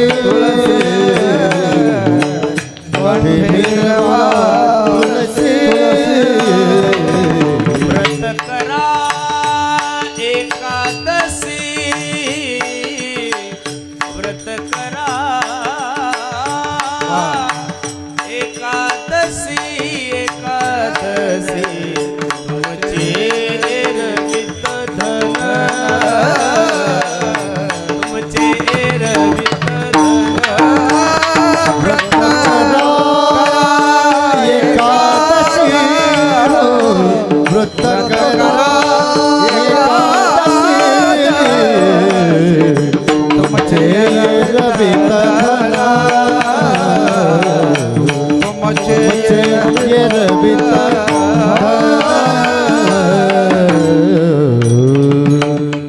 घेतलेल्या अभंगाच्या तृतीय चरणामध्ये तुकोबाराने स्पष्ट सांगितलं, कंटे मिरवा तुळशी काय करा. आम्ही जर सुखी व्हावं वाटत असेल तर तुम्ही एवढं काम करा. गळ्यामध्ये पवित्र तुळशीची माळ घाला. किती घाला? कोणती माळ घाला? गळ्यामध्ये रुद्राक्षाची माळ नाही सांगितली. गळ्यामध्ये कोणती माळ सांगितली? तुळशीची. आणि व्रत करा एकादशी. आज एकादशी ना. आज लोक म्हणतात बघ काही ते 31 वगैरे काहीतरी आहे. बरोबर आहे का नाही? आपल्या जीवनात तर ते कधी आलंही नाही. आपण भाग्यवान आहे महाराज. अरे 31चा दिवस लोक साजरे करतात. कोणी बिअर बार मध्ये करतात, कोणी मांसाहार करून करतात, कोणी नॉनव्हेज खाऊन करतात. अरे आपण भाग्यवान आहोत की 31 उद्याचं नवीन वर्ष आपण एका साधूच्या महात्म्याच्या पुण्यतिथी निमित्त साजरे करत आहोत. आपल्यासारखे भाग्यवान जगात दुसरे कोण असेल? अरे नव्या गोष्टीची सुरुवात करायची असेल तर चांगले कपडे घालून करतो ना आपण. तुम्ही जर एखादं 10-5 लाखाचं घर बांधलं त्याची वास्तुशांती असेल मायो, जुनी साडी घालून सत्यनारायणाच्या पूजाला बसता का नवीन साडी? कमीत कमी 5,000ची साडी तुम्ही घेता आणि तुमचाही मालक 2-4 हजार रुपयाचा ड्रेस घेतो. मग नव्या घरामध्ये जात असताना जर नवी साडी घालून जाता, नवे कपडे घालून जाता, तर नवीन वर्षामध्ये दारू पिऊन कसे जाता? नवीन वर्षामध्ये मांसाहार खाऊन कसं जाता? नवीन वर्षामध्ये काहीतरी संकल्प करा ना. मी मगाशी आल्यानंतर गुरुजीला म्हणलं 130वी का 103वी काय पुण्यतिथी आपली. बरोबर आहे का नाही? 103 जाऊ द्या बाकीचे वरचे, पण कमीत कमी 100 टाळकरी तर तयार पाहिजे होते आपल्या नांदापूरमध्ये. एक वर्षाला एक टाळकरी तर झाला पाहिजे का नाही तयार? अरे 103वी पुण्यतिथी असून सुद्धा सगळे टाळकरी बाहेरचेच आहे. गायक बाहेरचे, वादक बाहेरचे. मग आपल्या गावचे लोक गेले कुठं? कुंभमेळ्याला गेले काय? हा नाही गाड्यानो. एवढा लाखानं खर्च करता मी या मताचा महाराज आहे. सप्ताह परिवर्तनासाठी आहे, सप्ताह चेंजेससाठी आहे. सप्त्यात आल्यानंतर जर जीवनामध्ये काही परिवर्तन होत नसेल तर मी तरी या मताचा महाराज आहे, सप्त्यात पैसे खर्च करू नका. सप्ताह होऊन जर गावातले 10 पोरं माळी घालत नसेल, सप्ताह होऊन जर गावातले 10 पोरं तंबाखू सोडत नसेल, सप्ताह होऊन जर 10 पोरं दारू सोडत नसेल, तर काय किती जरी सप्ते केले, किती पुऱ्या खाल्ल्या, किती वांग्याची भाजी खाल्ली तर तुमच्यावर देवाची कृपा होईल असं वाटतं तुम्हाला? फक्त तुम्ही गावाचा नाश करताना वांग्याचा नाश, बाकी तुमच्या पदरात काहीच पडत नाही महाराज. मी या मताचा महाराज आहे, तुला स्पष्ट बोलतोय. सप्ताह हे परिवर्तनासाठी महाराज. दरवर्षी कमीत कमी आपल्या 5 पोरांनी तर माळी घातल्या पाहिजेत का नाही महाराज? 5 पोरांनी तर दारू सोडली पाहिजेत का नाही? 5 मुलं तर व्यसनापासून दूर झाले पाहिजेत का नाही? उग कहा पिचे सयावर आगे ढकल दी जुन्या लोकांनी केला, आपण करत राहायचं, याला काही महत्व नाही. अन्नक्षेत्रे कृतम पापम तीर्थक्षेत्रे विनश्यती, तीर्थक्षेत्रे कृतम पापम वज्रलेप भवती. बाकीच्या ठिकाणी केलेलं पापी तर धुऊन जाईल, इथं केलेलं कुठं ढुसाल? म्हणून माझी सर्वांना विनंती गड्यानो, परमार्थामध्ये या गळ्यामध्ये पवित्र तुळशीची माळ घाला. तुळशीची माळ घालाच. जरी नाही तुम्ही जिवंतपणे तुळशीची माळ घातली तरी आपल्या परिसरामध्ये एक नेम आहे का, नोक मेल्यावर तुळशीचे पान घालतात का त्या तोंडात? आहे का तुमच्या गावात पद्धत? आहे नांदापूरमध्ये? बंद करून टाका आजपासून ती. तुम्ही म्हणसाल महाराज काय पुरुषोत्तम महाराजांनी सांगितलं म्हणा. का बरं? अरे ज्याने जीवनभर कोंबड्या खाल्ल्या त्याला तुळशीच्या पानात काय होणार आहे हो? असं एखादं बावळं मेलं कोंबडीचे पक्क घाला त्याच्या तोंडात मोक्ष मिळेल त्याला महाराज. अहो मी चुकून सुद्धा दसक्रिया दिली जात नाही महाराज. जेवढे बावळे लोक आहे आपले, एखादं दारू पिऊन मरतात ते दसक्रिया दिली ती जागा सारून घेतात का तेरवीला? तिथं सुद्धा देशीची बॉटल ठेवतात. इतके मूर्ख लोक आहे. त्यानंच मेलं ना ते. लोक म्हणतात त्याचा जीव त्याच्यात गुतला. अरे बावळ्या याच्यातून बाहेर निघा. किती दिवस या अंधश्रद्धा पाळणार आहे तुम्ही लोक? ते दारू पिऊन मेलाय आणि तेरवील त्याच्या तिथं दशक्रिया. जे तंबाखू खातात त्याची पुडी ठेवतात, जे पार्लेजी खातात त्याचं पार्लेजी ठेवतात, जे बिड्या वाढतात त्याची बिड्या ठेवतात. अरे चुकीची पद्धत आहे महाराजी. दारू पिणाऱ्याच्या हाडं पैठणलाच आणि कीर्तन करणाऱ्याच्या हाडं पैठणला काय फायदा आहे? गाडवान शेतकऱ्याला बाप ना पुण्य. हे कुठं तरी चेंजेस झालं पाहिजेत ना महाराज. अरे ज्यानं जीवनभर परमार्थ केला त्याची हाडं काशीलाच, आणि ज्यानं जीवनभर दारू पिली त्याची हाडं काशीला. फायदा काय? नालीत टाका. जीवनभर तर नालीच होतं ना. म्हणून गळ्यामध्ये पवित्र तुळशीची माळ घाला. जीवनाचं जर सोनं करून घ्यायचं असेल तर तुळशीची माळ घाला. सगळ्यात पवित्र जर काय मानलंय ती तुळशी मानलेली. अति प्रिय आवडे तुळशी दुःखा तैसीच प्रीती करी भोळ्या. भगवंताला सगळ्यात जास्त जर काय आवडतं महाराज? तुळशी माळ गळा, गोपी चंदन टिळा, हृदयी कळवळा वैष्णवांचा. आणि एकादशीचा उपवास करा. कोणाला एकादशी त्यांनी हातवर करा बरं. बाप्पा रे, आर द्यायला नाही खरा खाली.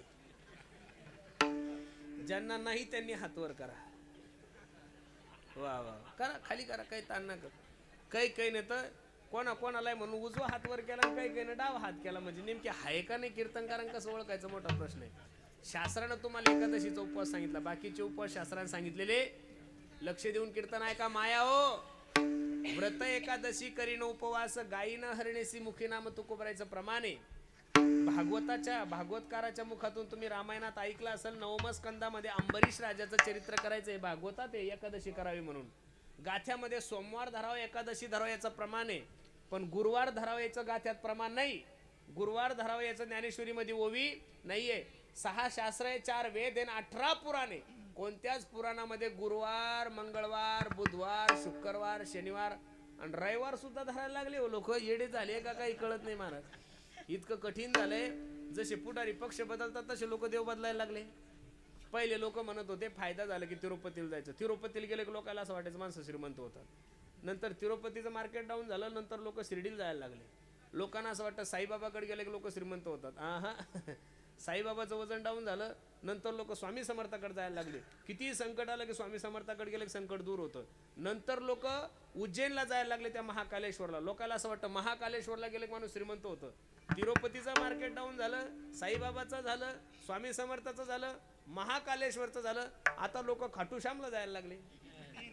लोकांना असं असतं 20 कोटी कर्ज झालं की खाटूश्यामला गेलं की खाटूश्याम 40 कोटीची पिशवी देतो तुम्हाला अजून काही. अरे असं नसतं रे बाबा हो. असे दिवसाला देव बदलल्यानंतर तो असं कसं होईल महाराज? असं कसं होणार आहे तुम्हाला सांगा ना. तुम्ही जीवनभर पाप करायचं लगेच खाटूश्यामला गेले की खाटूश्याम बाबा आम्हाला लगेच खासदार करता. बापान ठेवलं का? एवढं सोपं आहे का? एकदा गेलं की लगेच देवाची कृपा व्हायला असं नाही हो महाराज. आयुष्य गेलंय महाराज लोकांचं तरी अजून देवाचा साक्षात्कार नाही. तुमच्या एका भेटीत बरे राजस्थान लोक पेत तिथं जातं. बर खाटूश्यामून घरी याव ना परत वाळवंटात जातं.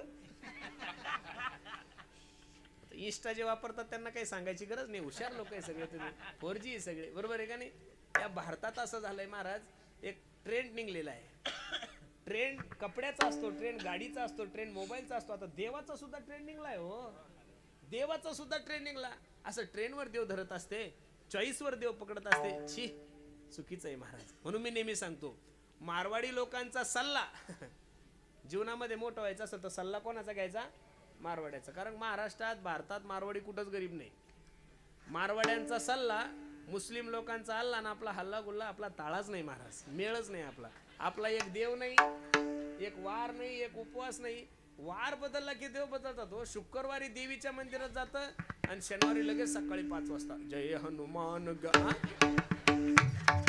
शुक्रवारी दिवसभर धाब्यावर असतं बरे, दिवसभर धाब्यावर असतं. रात्री मस्त कोंबड्या बिंबड्या खातं, लगेच शनिवारी लगे उठलं गे शन्न शन्न जय हनुमंत. तुझ्या बापान ठेवलं का? एवढं सोपं कसा परमार्थ राहील?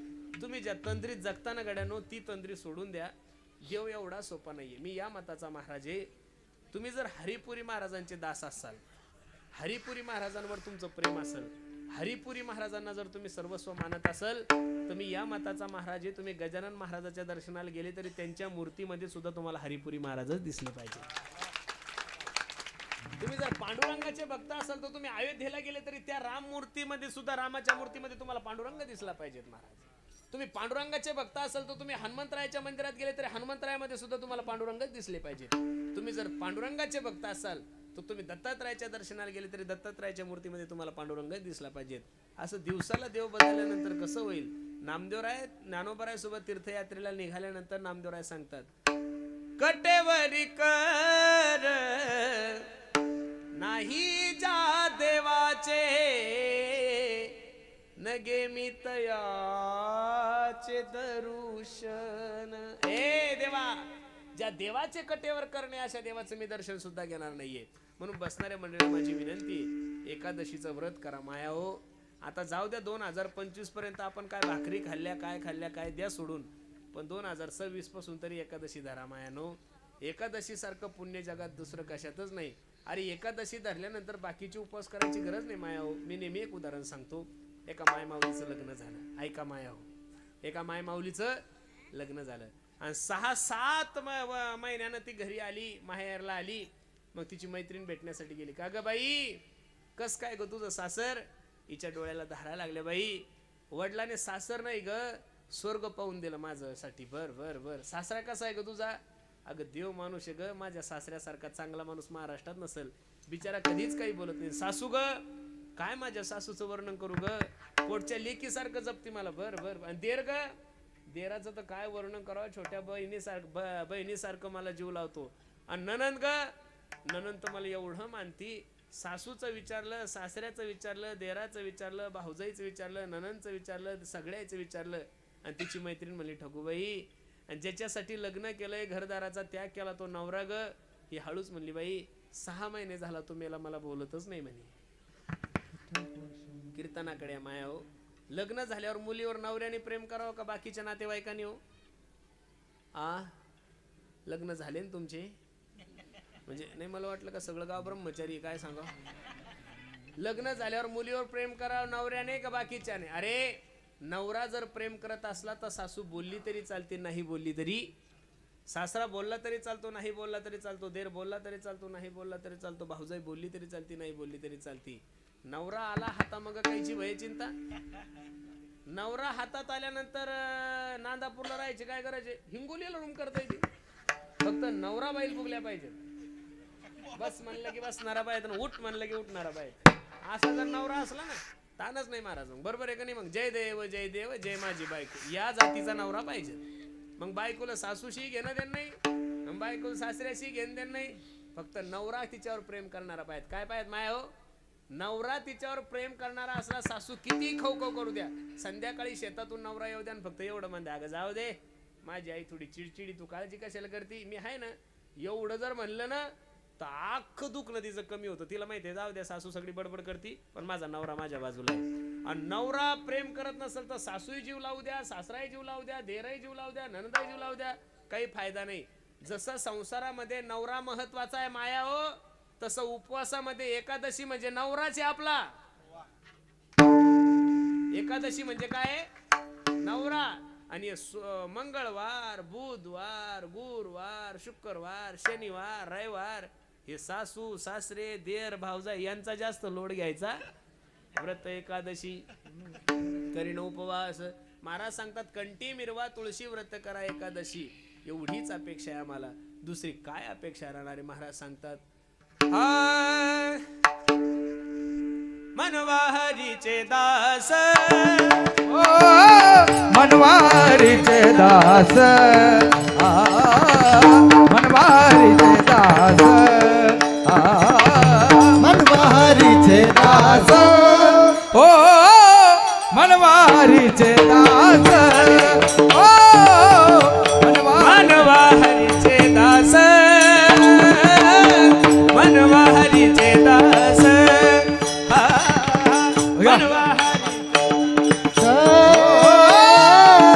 मनवारीचे दास, मनवाहरीचे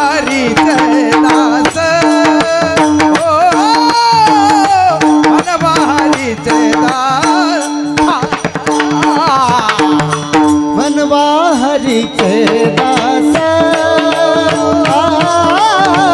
मनवा हरीचे दास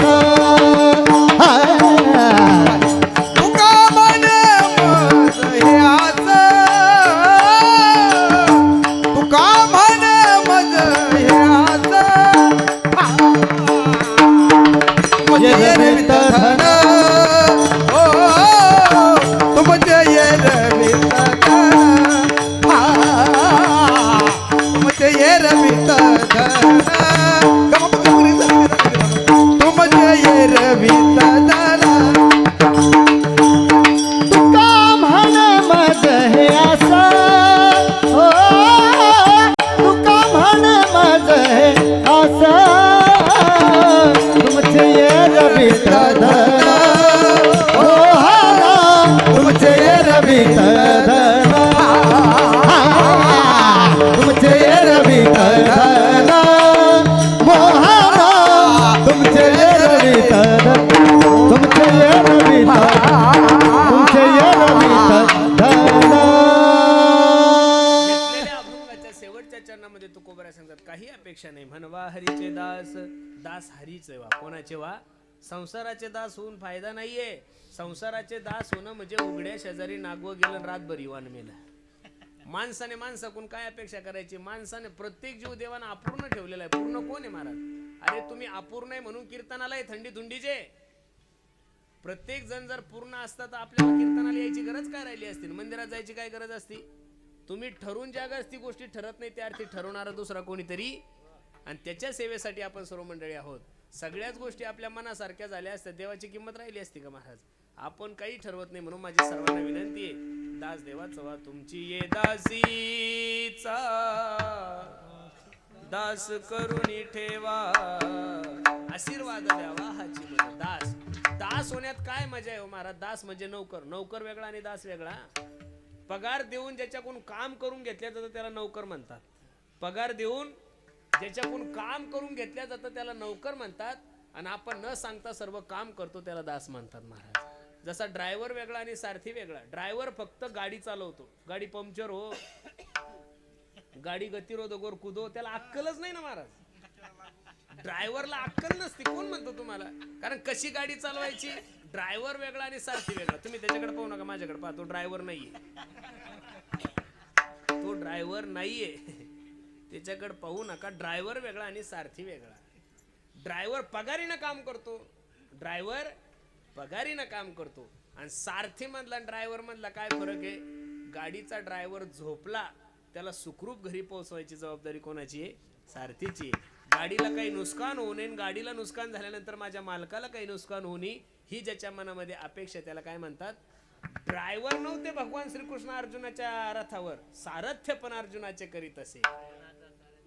अर्जुनाचा सारथी होय, अर्जुनाचा ड्रायव्हर न होय, अर्जुनाचा म्हणजे संकट आल्यानंतर चांगलं काय वाईट काय सांगणारा कोण आहे?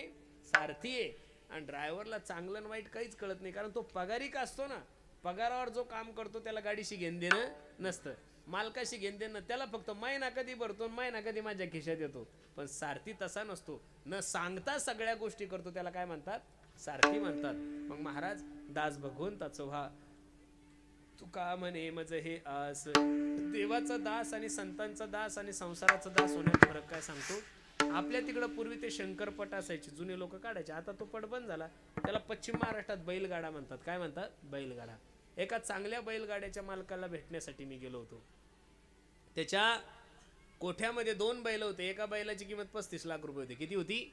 35 लाख. असे 2 बैल होते. 70 लाखाचे बैल होते. जो गोठा होता तो गोठा एसी होता महाराज. आणि त्या 2 बैलाला सांभाळण्यासाठी 2-2 लाख रुपयानं 2 माणसं होते. खोटं सांगत नाही तुम्हाला, खरं सांगतो. महिन्यातून 4 वेळेस त्या बैलाला दुधानं आंघोळ होती महाराज. आपल्याला एकादशीचे शेंगदाणे भेटन आणि त्या बैलाला काजू बदाम खायला होते. कृष्णा काय भाग्यवान बैल असतील ते. आणि महाराज होम थिएटर होतं त्या गोठ्यामध्ये. सकाळी हनुमान चालीसा, संध्याकाळच्या टायमाला मस्त सुंदर हरिपाठ वगैरे. काय त्या बैलाचं वजन, जे पाहिजे ते गाणे त्या होम थिएटरवर लागायचे. मला एवढंच सांगायचं, अशा बैलाच्या गोठ्याला तुम्ही भेट द्यायला गेले, तर अशा बैलाचं तुम्ही दर्शन घ्याल का? त्या बैलासोबत सेल्फी घ्याल? अशा बैलाच्या गोठ्यात गेल्यानंतर तुम्ही त्या बैलासोबत सेल्फी घेसाल का त्या बैलाचं दर्शन घेसाल? दर्शन कोणीच घेणार नाही, त्याच्यासोबत काय घेईल? सेल्फी घेईल. का? बैल दिसायला सुंदर आहे, बैलाचे शिंग चांगले, 35 लाख रुपये एका बैलाची किंमत आहे, आठवड्यातून 4 वेळ दुधानं आंघोळ आहे, काजू बदाम खायला आहे, काय भाग्यवान बैल आहे म्हणून आपण त्या बैलासोबत काय घेऊ? सेल्फी घेऊ. याच्या उलट सांगतो, माझ्या ज्ञानोबराय तुकोबरायच्या पालखीला सुद्धा बैलच आहे, पण ज्ञानोबराय तुकोबरायच्या पालखीच्या बैलाचं दर्शन घेतल्याशिवाय तुळशीवाली पुढे जात नाही, पखवाजा पुढे जात नाही, झेंडेकरी पुढे जात नाही, विनेकरी पुढे जात नाही, टाळकरी पुढे जात नाही, दिंडीचा मालकही पुढे जात नाही. बरं, बैलात फरक काय? बैल सारखे, उलट पालखीच्या बैलापेक्षा या बैलाची व्यवस्था आहे ना, त्यांना काजू बदाम खायला आहे, दुधानं आंघोळ आहे, एसीचा गोठा आहे, होम थिएटर आहे, चांगले पिक्चरचे गाणे ऐकायला आहे. मग पालखीच्या बैलाचं दर्शन का घेतात? याचं कारण आहे, पालखीच्या बैलाने दास्यत्व कोणाचं केलं? ज्ञानोबराय तुकोबरायचं. आणि गोठ्यातल्या बैलाने दास्यत्व केलं श्रीमंताचं, म्हणून श्रीमंताचं दास झाल्यानंतर लोक दर्शन घेणार नाही. तुम्हाला दास ज्ञानोबराय तुकोबरायचं व्हावं लागल, पांडुरंगाचं व्हावं लागल, आणि पांडुरंगाचं दास झाल्यानंतर निश्चित तुमच्या जीवनाचा उद्धार झाल्याशिवाय राहणार नाही. म्हणून महाराज सांगतात, तुका म्हणे मज हे आस, तुमचे एरवित धन ते मज मृत्युके समान. विठोबा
तुका म्हणे मज हे आस, तुमचे एरवित धन ते मज मृत्युके समान. अभंगाची सरळ भूमिका मी तुम्हा सर्व मंडळी समोर ठेवली.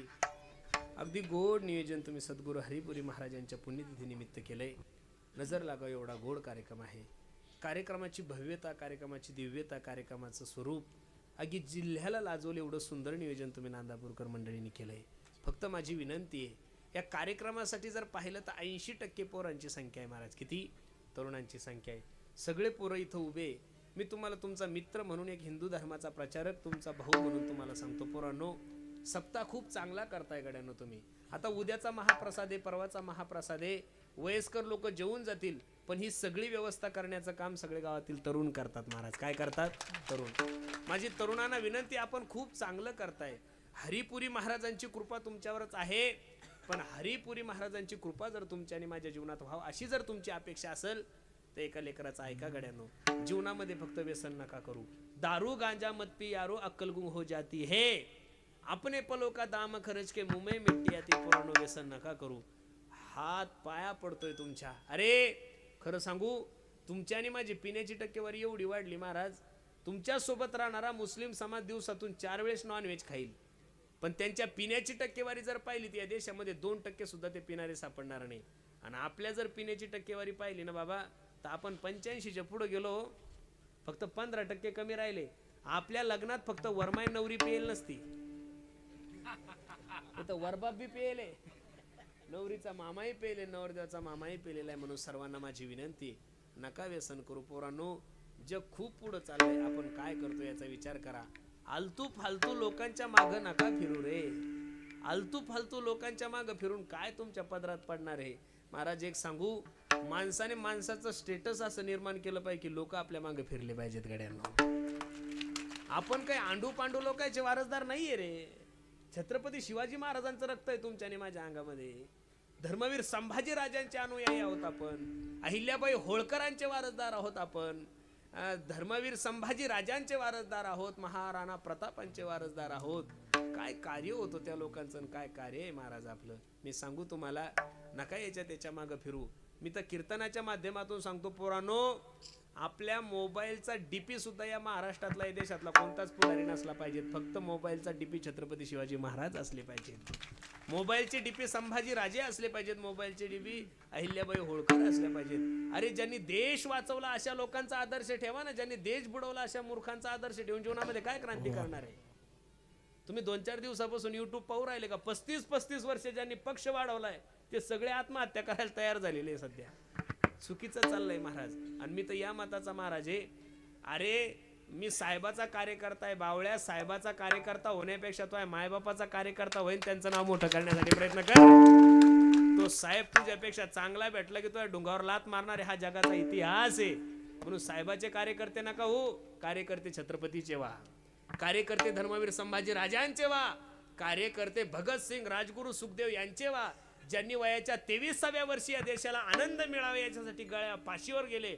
अशा लोकांचा जीवनामध्ये आदर्श ठेवा, जीवनात क्रांती करा. मी तर दररोज कीर्तनातून सांगतो पोरांनो, क्रुझर करून तिरुपतीला दर्शनाला जाण्यापेक्षा, क्रुझर करून उज्जैनला जाण्यापेक्षा, क्रुझर करून खाटू श्यामला जाण्यापेक्षा कधीतरी गावातले 10-12 पोरं एकत्रित येऊन क्रुझर करून पश्चिम महाराष्ट्रात जा, बारामती या ठिकाणी जा, तिथल्या शेतकऱ्यांच्या सोबत 2 दिवस संवाद साधा.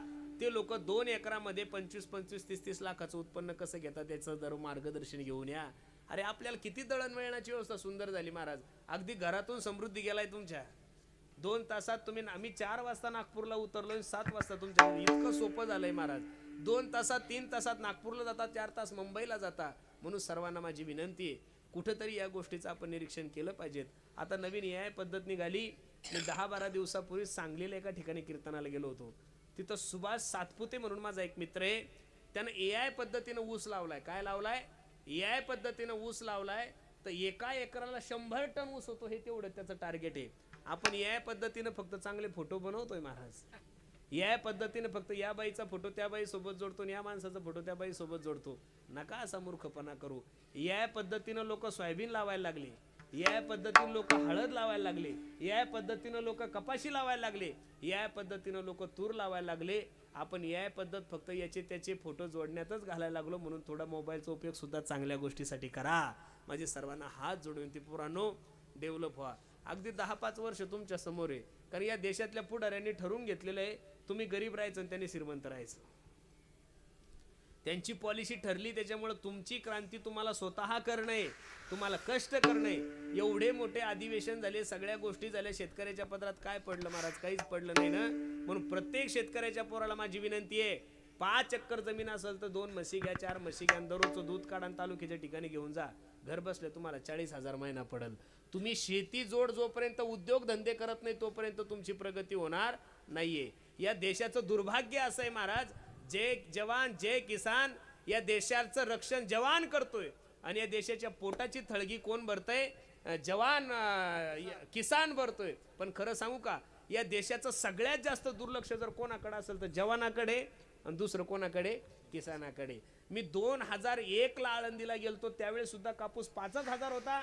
2025 चाललं तरी कापूस 5,000 आहे. बाकीच्या सगळ्या गोष्टी वाढल्या महाराज.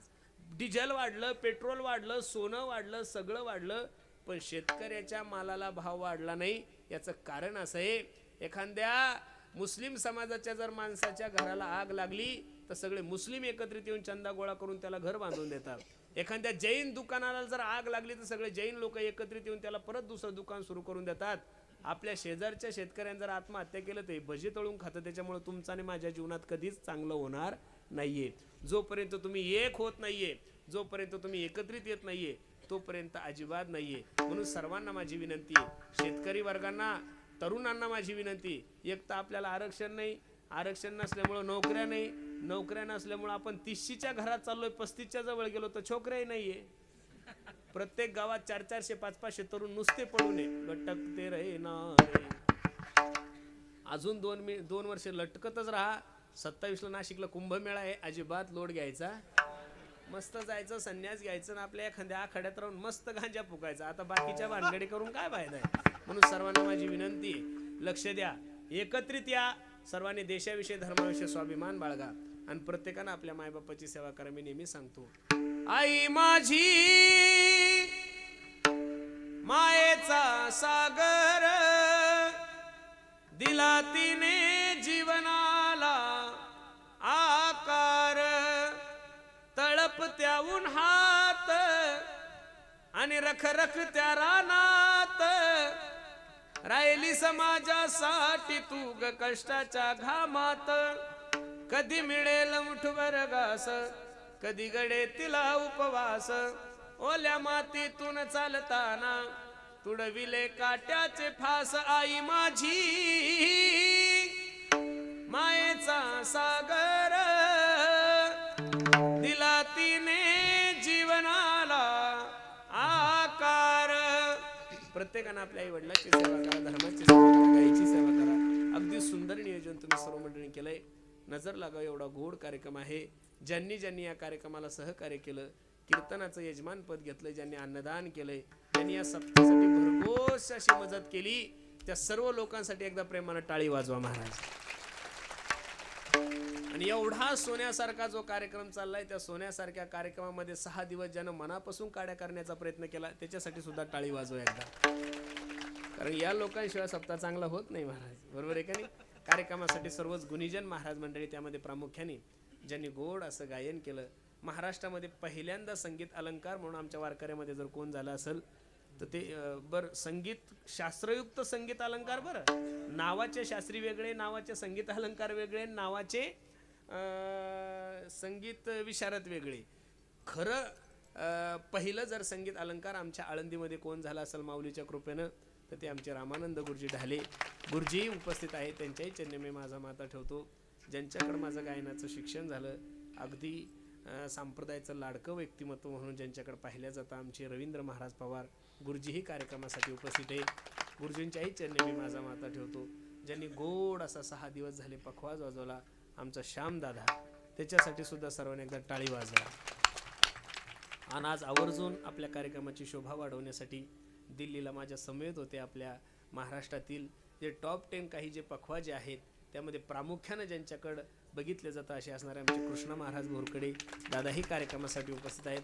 दादांच्याही चरणी मी माझा माथा ठेवतो. परिसरातील सगळेच गुणीजन महाराज मंडळी, ज्यांच्या अमृत तुल्यवाणीतून तुम्ही श्रीमद भागवत कथा श्रवण करत आहात, असे असणारे आमचे पंकज महाराज देशमुख, दादांच्यामुळेच तुमच्या दर्शनाचा योग माझ्या जीवनामध्ये आला. बरेचसे मंडळी तारीख घेण्यासाठी तिकडे आले होते, लाखालाच आले होते. त्यांच्याही चरणी मी माझा माथा ठेवतो. अगदी सुंदर नियोजन तुम्ही सर्व मंडळी केलं. पुनश्च एकदा सर्वांच्या चरणी मी माझा माथा ठेवतो. वाणीला पूर्ण विराम देतो. जाता जाता एक छोटीशी विनंती आहे. आम्ही ज्या परिसरामध्ये राहतो त्या परिसरामध्ये एक छोटीशी गोशाळा सांभाळतोय. तुम्ही म्हणसाल काही पैसे वगैरे मागता का महाराज? अजिबात तसलं काही मनात पाप नका आणू. पण त्या गाईचं रक्षण करण्यासाठी एक छोटासा उपक्रम आम्ही हाती घेतलाय. सुंदर असं त्या गाईच्या मधून वारकरी अगरबत्ती तयार करतो. समोरच क्रीटा गाडी उभी आहे. प्रत्येकानं घरी जाताना एक अगरबत्तीचा पुडा घेऊन जा. फक्त विनंती, कोणी फुकट नेऊ नका. त्याच्यातून जो पैसा येणार आहे तो गोमातेच्या चाऱ्यासाठी आणि पाण्यासाठी जाणार आहे. त्यातला एकही रुपया माझ्या कुटुंबासाठी जात नाही. याची शाश्वती मी तुम्हाला हरिपुरी महाराजांच्या दरबारात देतो. विठ्ठल जय जय विठ्ठल, जय जय विठ्ठल, बोलिले कुरे वेडे वाकोडे उतरे करा क्षमा अपराध नाही विचारिला अधिकार म्या बोला करा क्षमा अपराध महाराज तुम्ही. तुका म्हणे ज्ञानेश्वर रख पायापैकी करा क्षमा अपराध महाराज तुम्ही.